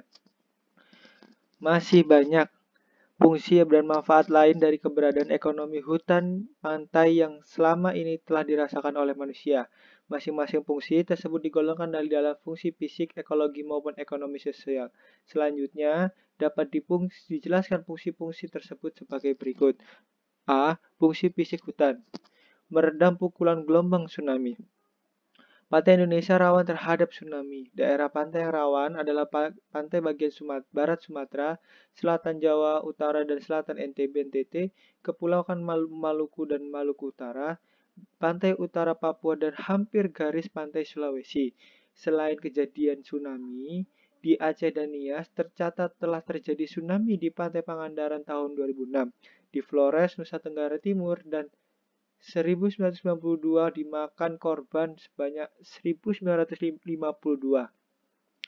Hampir 30% dari kejadian 17 kali tsunami di Indonesia sekitar dari 1961 sampai dengan 1998 terjadi di NTT. Tahun 1994 tsunami juga terjadi di Jawa Timur akibat gempa dan pada tahun 1996 di Irian Jaya, Papua yang melenyapkan 100 jiwa. Selain itu, pada tahun 1883 terjadi tsunami terpasar dan terbesar di Indonesia ketika Gunung Krakatau meletus yang menelan korban sebanyak 36.000 jiwa.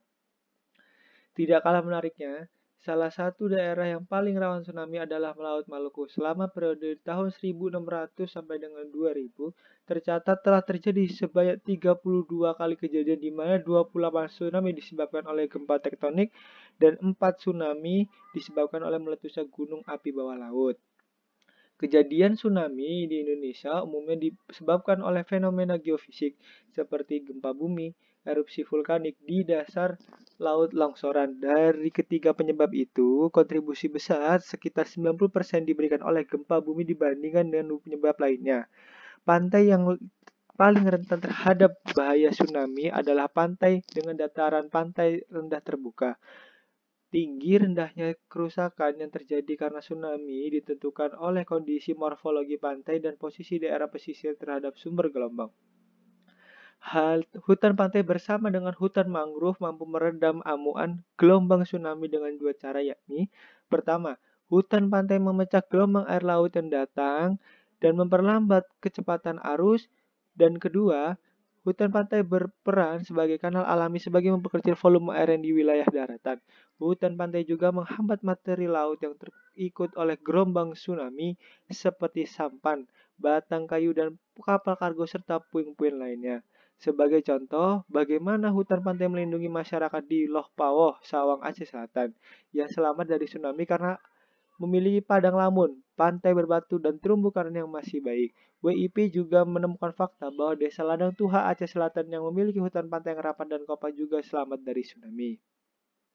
Parameter dari hutan pantai yang dapat mereduksi amuan ombak tsunami adalah ketebalan hutan, kerapatan pohon, umur dan diameter pohon, tinggi dan komposisi jenis. Di bawah ini dapat dijelaskan secara singkat peran dari masing-masing parameter hutan pantai seperti yang diuraikan oleh Forbes and Brothers dalam diantaranya.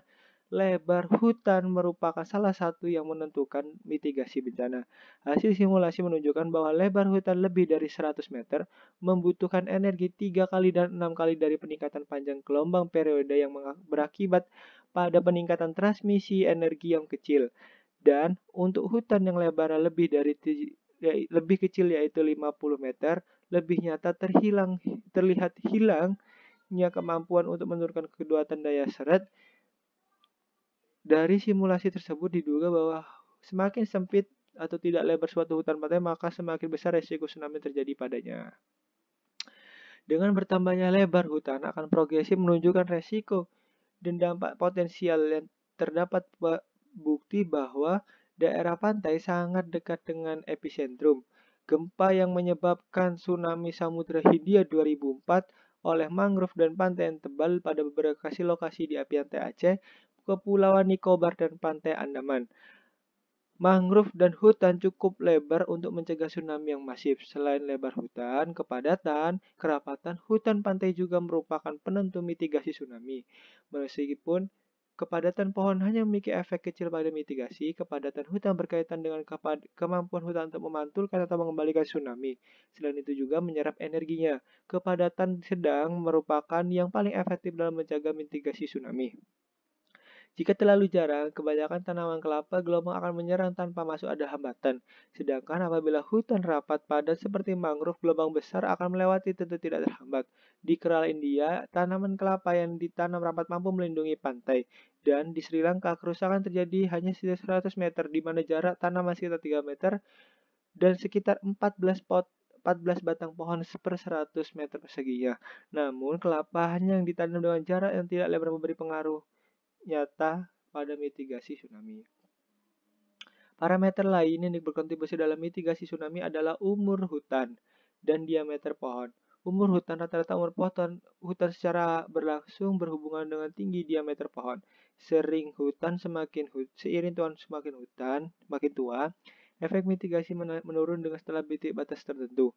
Sehingga terdapat perbedaan yang sangat kecil dalam kemampuan mitigasi antara hutan berumur 40 dan 50 tahun. Survei lapangan setelah tsunami di Sri Lanka dan Thailand menunjukkan bahwa cemara tua dan tetap berdiri setelah tsunami, tapi gagal memberikan perlindungan.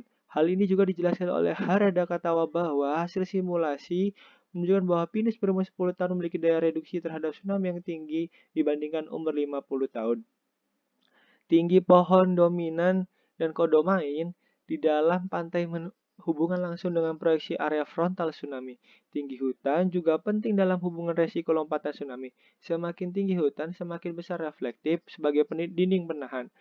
Maka akan dilompati begitu saja oleh tsunami dan air yang melewati batas kanopi akan mengalir relatif tak terendahkan. Parameter lain adalah komposisi jenis. Pembangunan hutan pantai mempunyai implikasi penting untuk mitigasi tsunami. Dua aspek dari komposisi tipe dan hutan adalah konfigurasi vertikal perakaran, batang, percabangan dedaunan, dan vertikal tanaman bawah. Jenis pohon yang mempertahankan cabang rendahnya atau memiliki akar nafas mempunyai kontribusi yang sangat signifikan kepada kepadatan pada lapisan yang lebih rendah. Mereduksi terjadinya abrasi pantai. Faktor yang menentukan terjadinya abrasi adalah energi arus atau gelombang laut, kondisi fisik, dan tingkat penutupan lahan. Tingkat penutupan oleh vegetasi menjadi penentu terjadinya abrasi melalui mekanisme pengikatan stabilisasi tanah pantai. Jika abrasi ini tidak dikendalikan secara menyulut, penyusutan laut ke daratan juga mengkatalis terjadinya sedimentasi sekitar pantai. Melindungi ekosistem darat dan terpaan angin dan badai sekaligus sebagai pengendali erosi pantai. Penelitian tentang karakteristik dan efektivitas hutan pantai sebagai tanggul angin masih sedikit atau berkurang. Vegetasi pantai dapat melindungi bangunan dan budidaya tumbuh pertama dari kerusakan akibat badai atau angin yang bermuatan garam dengan cara menghambat kecepatan dan memecah tekanan terpaan angin yang menuju pemukiman penduduk. Mekanisme tersebut terjadi karena pohon di hutan pantai umumnya besar, tinggi, dan rindang. Selain itu, keberadaan hutan pantai memodifikasi iklim mikro pada daerah yang kecil dan menerkam pergerakan salju, debu, dan pasir. Di beberapa negara seperti Australia, New Zealand, Rusia, China, dan Amerika Serikat, memanfaatkan hutan pantai untuk melindungi tanaman pertaniannya. Secara umum, aliran angin dilakukan dengan dua cara, yaitu mekanik dan cara vegetatif. Membuat jalur hijau green belt sebagai tanggung angin sejajar yang merupakan salah satu bentuk pengalihan angin dengan cara vegetatif. Berdasarkan Kepres nomor 32 tahun 1950 tentang kawasan lindung sempalan pantai, ditentukan lebar minimal 100 meter dari titik tertinggi pasang surut ke arah daratan. Dengan SKB Menteri Pertanian sekian-sekian, mode vegetatif dapat bersifat sementara dengan menanam tanaman semusim maupun bersifat tetap. Sesuai dengan kondisi tempat, untuk lahan berpasir, jenis tanaman yang ditanam pada kondisi sementara yaitu jagung, ketela, pohon cantel, sedangkan kondisi tetap ditanam jenis perdu, semak, di antara pandan, teki laut, bakung, gabusan, rumput ginting, dan jenis tanaman bergetah dan lainnya. Sedangkan jenis pohon, umumnya pohon cemara laut, menjadi pilihan utama. Selain tersebut, jenis ketapang, nyemplung, pandan juga dapat ditanam sebagai jalur pemata angin. Tanaman Ciestophyllia banyak ditanam di tanaman tanggul angin di bagian utara dengan barat di benua Afrika, Yaman, Somalia, Timur Tengah, India, Cina Selatan, sedangkan di Australia menggunakan jenis Casuarina scrica. Jenis Wister dan Eversquesno dalam bahwa lahan berpasir tanaman cocok sebagai tanggul antara cemara laut. Beberapa hal pertimbangan di antaranya 1. Permukaan laut sampai ketinggian 800 mdpl, toleran terhadap kekeringan 6-8 bulan, dapat tumbuh sekian-sekian dan sekian-sekian. Ini adalah contohnya.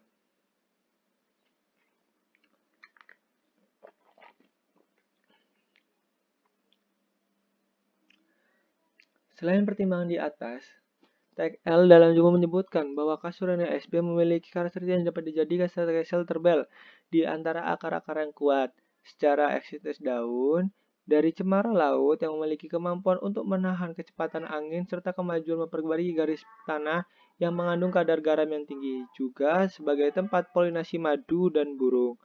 Di India telah dibuat daftar jenis-jenis yang dapat ditumbuhi sebagai vegetasi hutan pantai serta berfungsi secara shelter belt.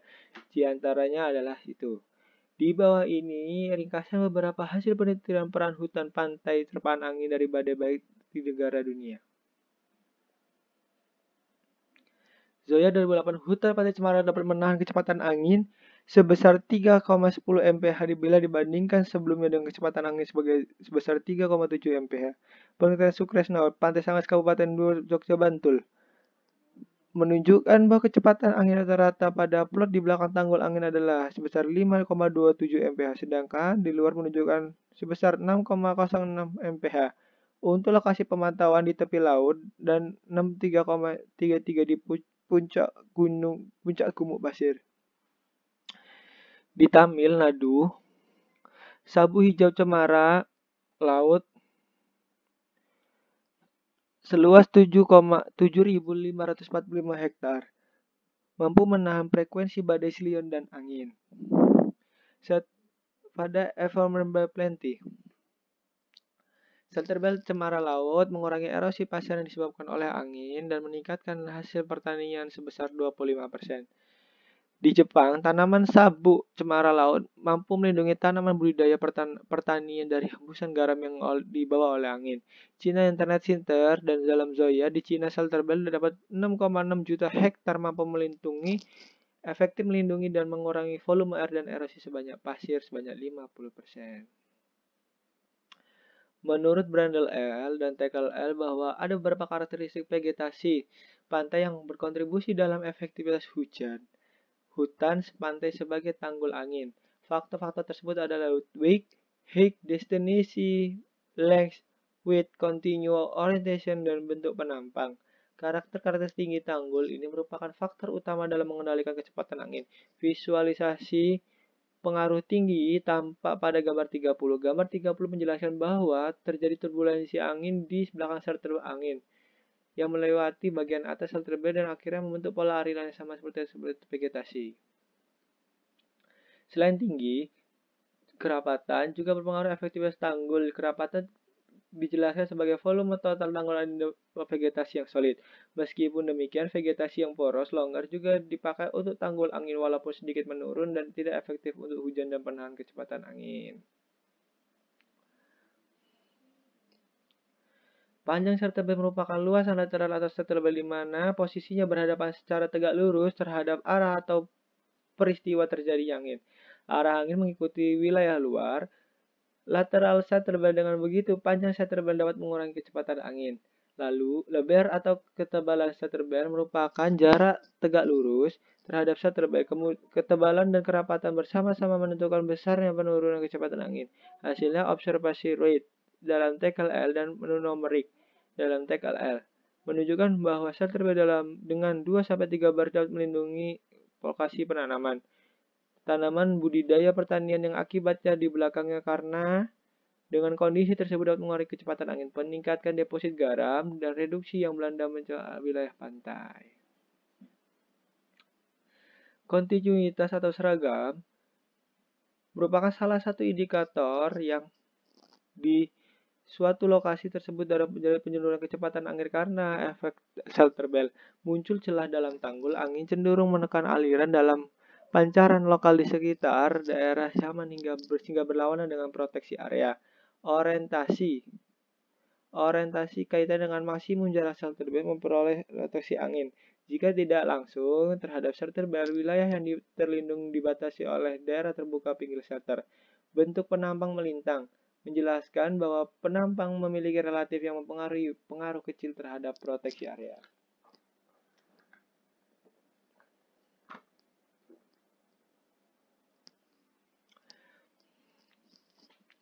Sebagai daerah pengontrol siklus air dan proses intrusi air laut, mekanisme ini dapat terjadi karena dua cara, yaitu mempertahankan muka air tawar dan mencegah masuknya air pasang ke sungai. Keberadaan vegetasi di wilayah pantai dan menjaga ketersediaan cadangan air yang mampu menghambat terjadinya intrusi air laut di area tanah kerapatan dan jenis vegetasi sepadan pantai. Dapat mengontrol pergerakan material pasir akibat pergerakan arus setiap musimnya. 4.2 Fungsi ekologi hutan pantai sebagai habitat flora dan fauna. Hutan merupakan habitat hidup berbagai flora dan fauna bersifat lindung, khusus pandemik dan segala macamnya. Sedangkan fauna hidup di hutan diantaranya Sumatera, Tiga, dan sebagainya macamnya. Burung-burung merupakan kelompok yang ekologis bergantung pada kawasan pantai terdapat mencari makan berkembang biak di Indonesia. Telah diidentifikasi sebanyak 65 jenis dari 214 jenis burung di pantai yang ada di dunia.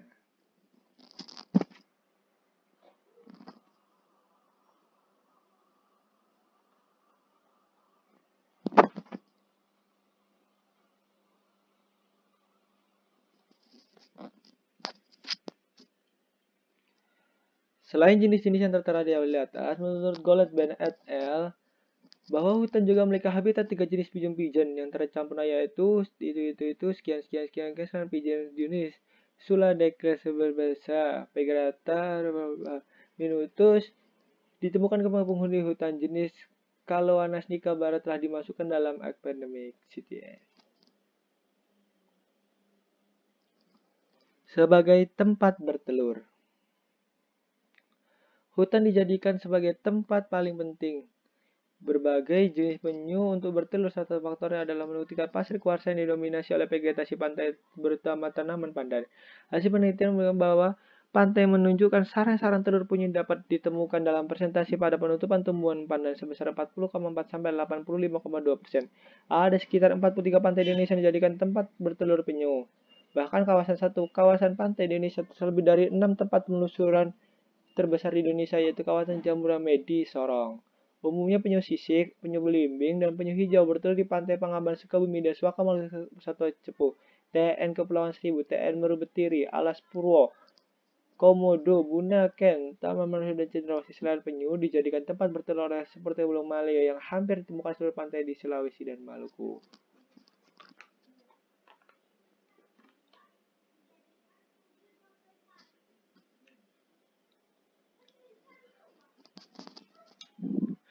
Jaga kesehatan lingkungan.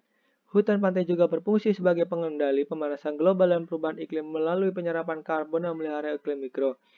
Mekanisme tersebut terjadi melalui proses fotosintesis yang terjadi pada daun. Tanaman ditanam tumbuhan akan menyerap karbon dioksida CO2 melepaskan zat oksigen. Keberadaan oksigen menjadi sangat penting bagi kesehatan makhluk hidup di antara bumi dan manusia. Estetika daerah perkotaan.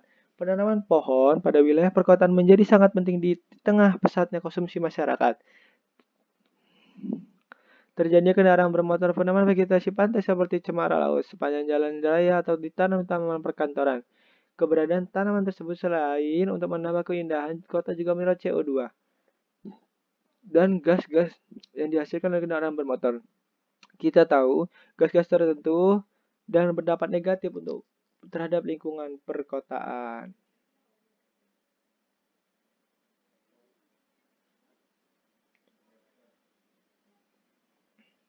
Penghasil bahan baku industri kosmetik dan biodiesel.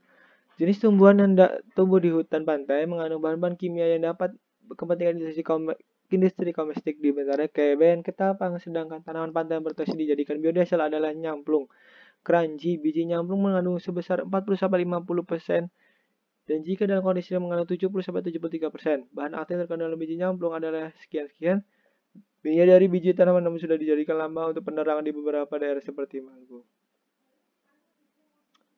Sebagai penghasil obat-obatan, vegetasi yang tumbuh baik di ekosistem hutan pantai memiliki potensi ekonomi yang tinggi karena banyak mengandung bioaktif tinggi di bidang kedokteran. Beberapa jenis diantaranya adalah Calophyllum lingan yang bersikap antivirus HIV, Calophyllum canum dan Calophyllum discori atau anti kanker. Secara singkat, manfaat vegetasi hutan disajikan dalam tabel berikut.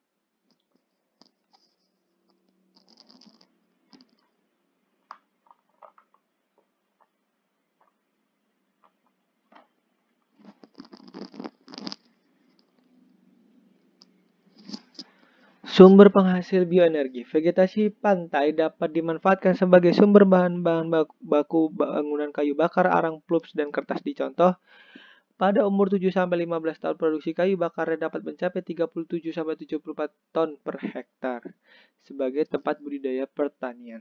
Anggap saja, sebagian besar masyarakat Indonesia bahwa lahan pasir tidak dapat dijadikan sebagai budidaya pertanian karena sulit mengikat air. Penguapannya tinggi, kandungan bahan organik dalam sangat rendah terhadap kritis. Hal tersebut dia budidaya di beberapa daerah Indonesia. Budidaya pertanian di area Bugel. Kulon Progo menjadi salah satu pengolah pasir terlantar di lokasi budidaya seperti cabai, semangka, sayuran, umbi, dan kentang. Petani dapat menerapkan pertanian berkelanjutan dengan perlakuan lapangan, mengintegrasikan pertanian peternakan, dan mencampuri tanah sebagai organ bahan organik. Mendukung penelitian. Daerah pantai laboratorium hidup yang sempurna, belajar keilmuan, geografi, sejarah, dan bidang studi lainnya karena kompleksitas ekosistem yang dimiliki. Kekayaan sumber daya alam ini. Kekayaan sumber daya dapat terdiri 3 kelas, yaitu kelas A, kelas B, dan kelas C. Industri, batu permata, dan lain-lainnya.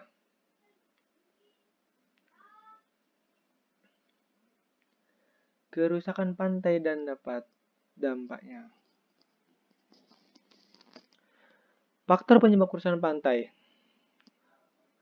Akhir-akhir ini, ekosistem hutan pantai mengalami proses cukup beraktif. Kerusakan tersebut sangat dipengaruhi oleh aktivitas manusia dan faktor eksternal lainnya. Wilayah pantai dijadikan sebagai aktivitas strategis bagi masyarakat umum, pengusaha militer, dan industri. Aktivitas manusia secara pencemaran pantai dari aktivitas industri dan masyarakat, aspek rekreasi, perubahan bentang alam, aktivitas pembangunan, aktivitas lain yang turut berkontribusi terhadap kerusakan pantai. Sedangkan faktor eksternalnya seperti angin, badai, hurricane, dan tsunami serta pemanasan global yang mengimplikasi terhadap perubahan iklim menjadi faktor lain kerusakan hutan. Pencemaran daerah pantai. Umumnya pencemaran kontaminasi disebabkan oleh beberapa sumber, yakni limbah industri, limbah cairan permukaan pertambangan, pelayaran, pertanian, serta perikanan budidaya. Bahan pencemar utama berupa sedimen, unsur hara, logam berat, dan pestisida, organisme eksotik, dan sampah. Selain sumber pencemaran limbah, pencemaran pantai juga dapat terjadi karena tumpahan minyak kapal tanker. Pencemaran dapat terjadi karena pengeboran minyak lepas pantai, terjadinya erosi permukaan tanah dari daratan dan rembusan alami. Pencemaran juga panas energi nuklir. Pemanasan global yang diikuti perubahan iklim yang telah dirasakan oleh semua masyarakat di dunia. Kenaikan suhu diiringi bertambahnya volume air, mencairnya es, yang menyebabkan permukaan air laut. Hal ini menyebabkan ancaman daerah pesisir. Data dari Kementerian Kelautan Perikanan bahwa kenaikan air laut mencapai 0,5 cm per tahun atau sekitar 10-20 cm per tahun. Akibatnya, naiknya permukaan laut telah menyebabkan Indonesia kehilangan dari 20 pulau jika fenomena tersebut. Di akhir abad ini, Indonesia akan kehilangan 2000 pulau. Menurut studi Pusat Pengembangan Kawasan Pesisir Laut ITB tahun 2007 melaporkan bahwa air permukaan laut Teluk Jakarta naik sebesar 0,57 cm per tahun. Jadi menunjukkan 2050 sebagian wilayah Kosambi, Penjaringan, Cilincing, Bekasi akan lenyap pada konteks hutan pantai. Kenaikan muka air laut dapat menyebabkan melaju abrasi, berubah jumlah pantai, terjadi perubahan vegetasi, dan pada akhirnya menyebabkan tergerusnya hutan pantai. Perubahan bentang alam. Perubahan bentang alam berhubung dengan aktivitas merubah kondisi geomorfologi lahan setempat untuk penggunaan lainnya. Perubahan alam terjadi karena berbagai bentuk eliminasi habitat untuk menggunakan alat alternatif. Perubahan habitat selama penggunaan lahan, pengembalaan ternak, eksplorasi minyak, penggunaan lahan, konstruksi bangunan untuk kepentingan militer. Perubahan geomorfologi penghilang pasir ditunjukkan dengan pada pembangunan tanggul banjir. Tanggul juga penggandaan perbaikan tentang alam rekreasi serta perubahan lingkungan terhadap untuk kehidupan liar. Perubahan visibilitas fauna. Perubahan bentang alam tidak stabil. Sarana navigasi seawall, growing breakwater, introduksi sedimen baru, perubahan vegetasi, restorasi lahan, perubahan kondisi eksternal. 5.1 Aktivitas kegiatan pariwisata dan rekreasi.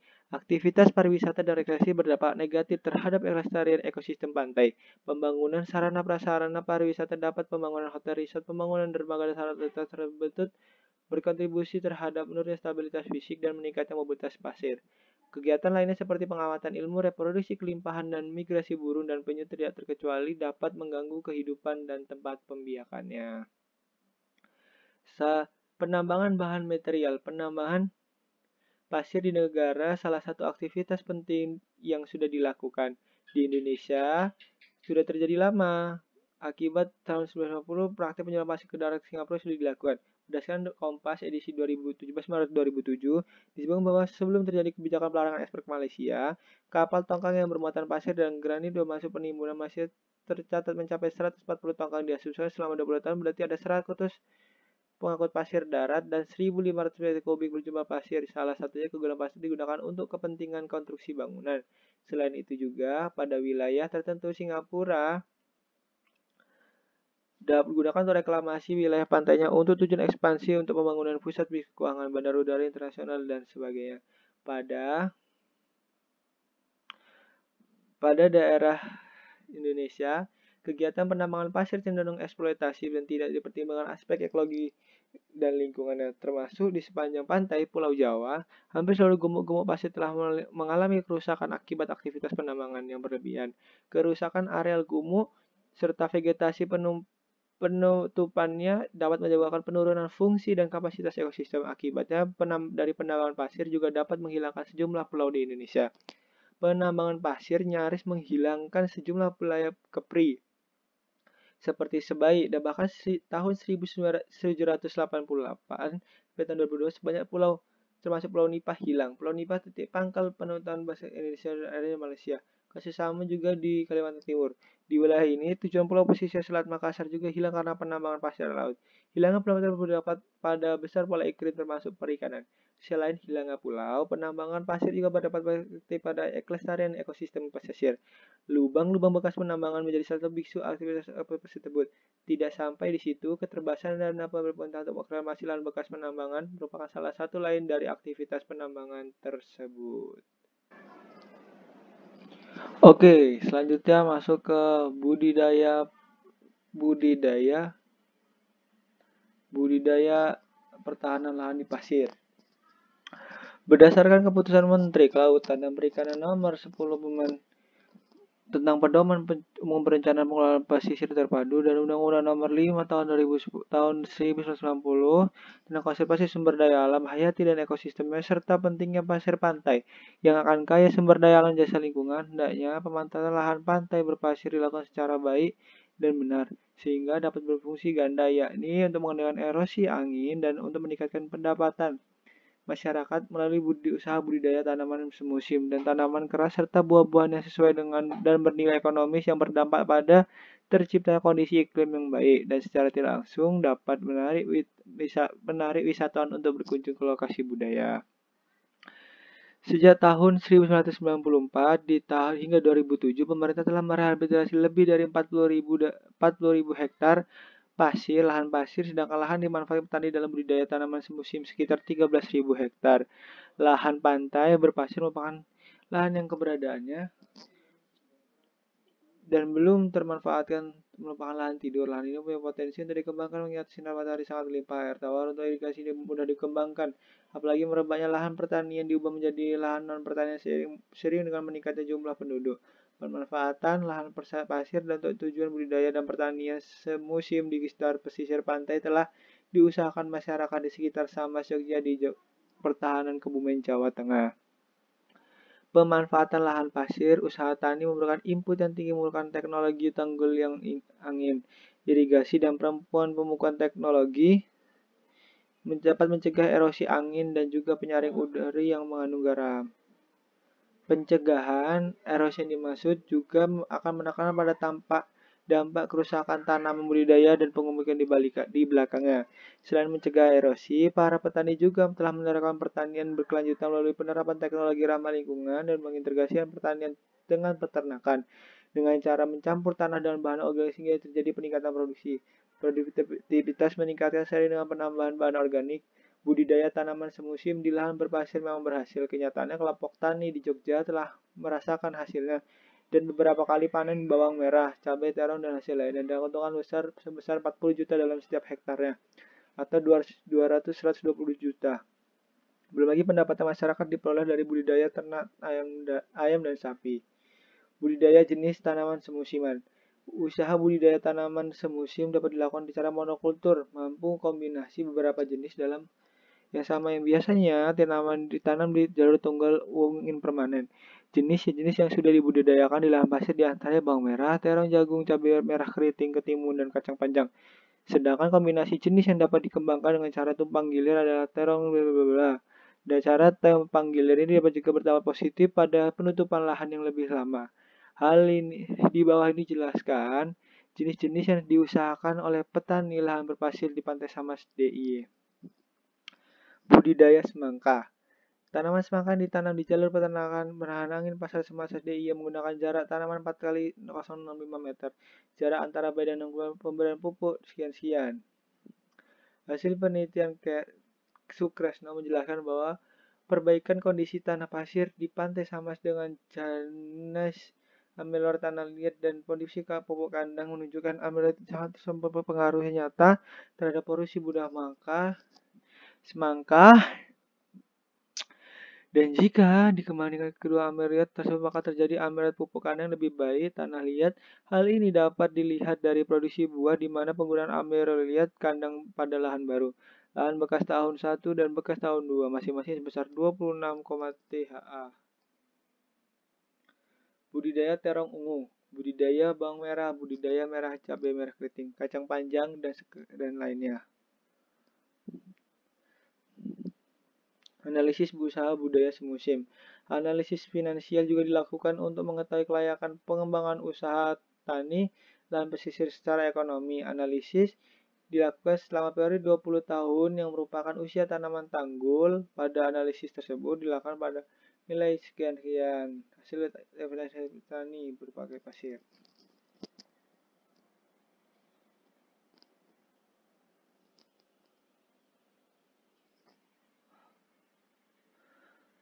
9. Penutup. Hutan Indonesia tak terkecuali hutan pantai memiliki anekaragaman hayati yang dapat dimanfaatkan oleh baik manusia secara langsung maupun tidak langsung. Dengan manfaat tersebut, hutan pantai terus dieksploitasi demi kepentingan ekonomi sesaat tanpa memperhatikan daya dukung yang mengakibatkan berfungsinya hutan. Fungsi dan manfaat ini terus dijaga dan tetapi seperhatian kualitas dan kuantitasnya demi keberlangsungan hidup. Untuk mempertahankannya kelestariannya maka adalah tugas kita sama sekali khalifah di bumi untuk menjaganya. Oleh karena itu dibutuhkan konsistensi kebijakan desain program pembangunan yang jelas mempertimbangkan aspek lingkungan hidup. Dari pemerintah di atas juga memiliki komitmen soliditas anak bangsa menyelamatkan hutan dunia. Save our beach forest. Daftar pustaka. Oke, terima kasih teman-teman yang telah mendukung saya untuk melakukan ini semua. Tidak hal bukan.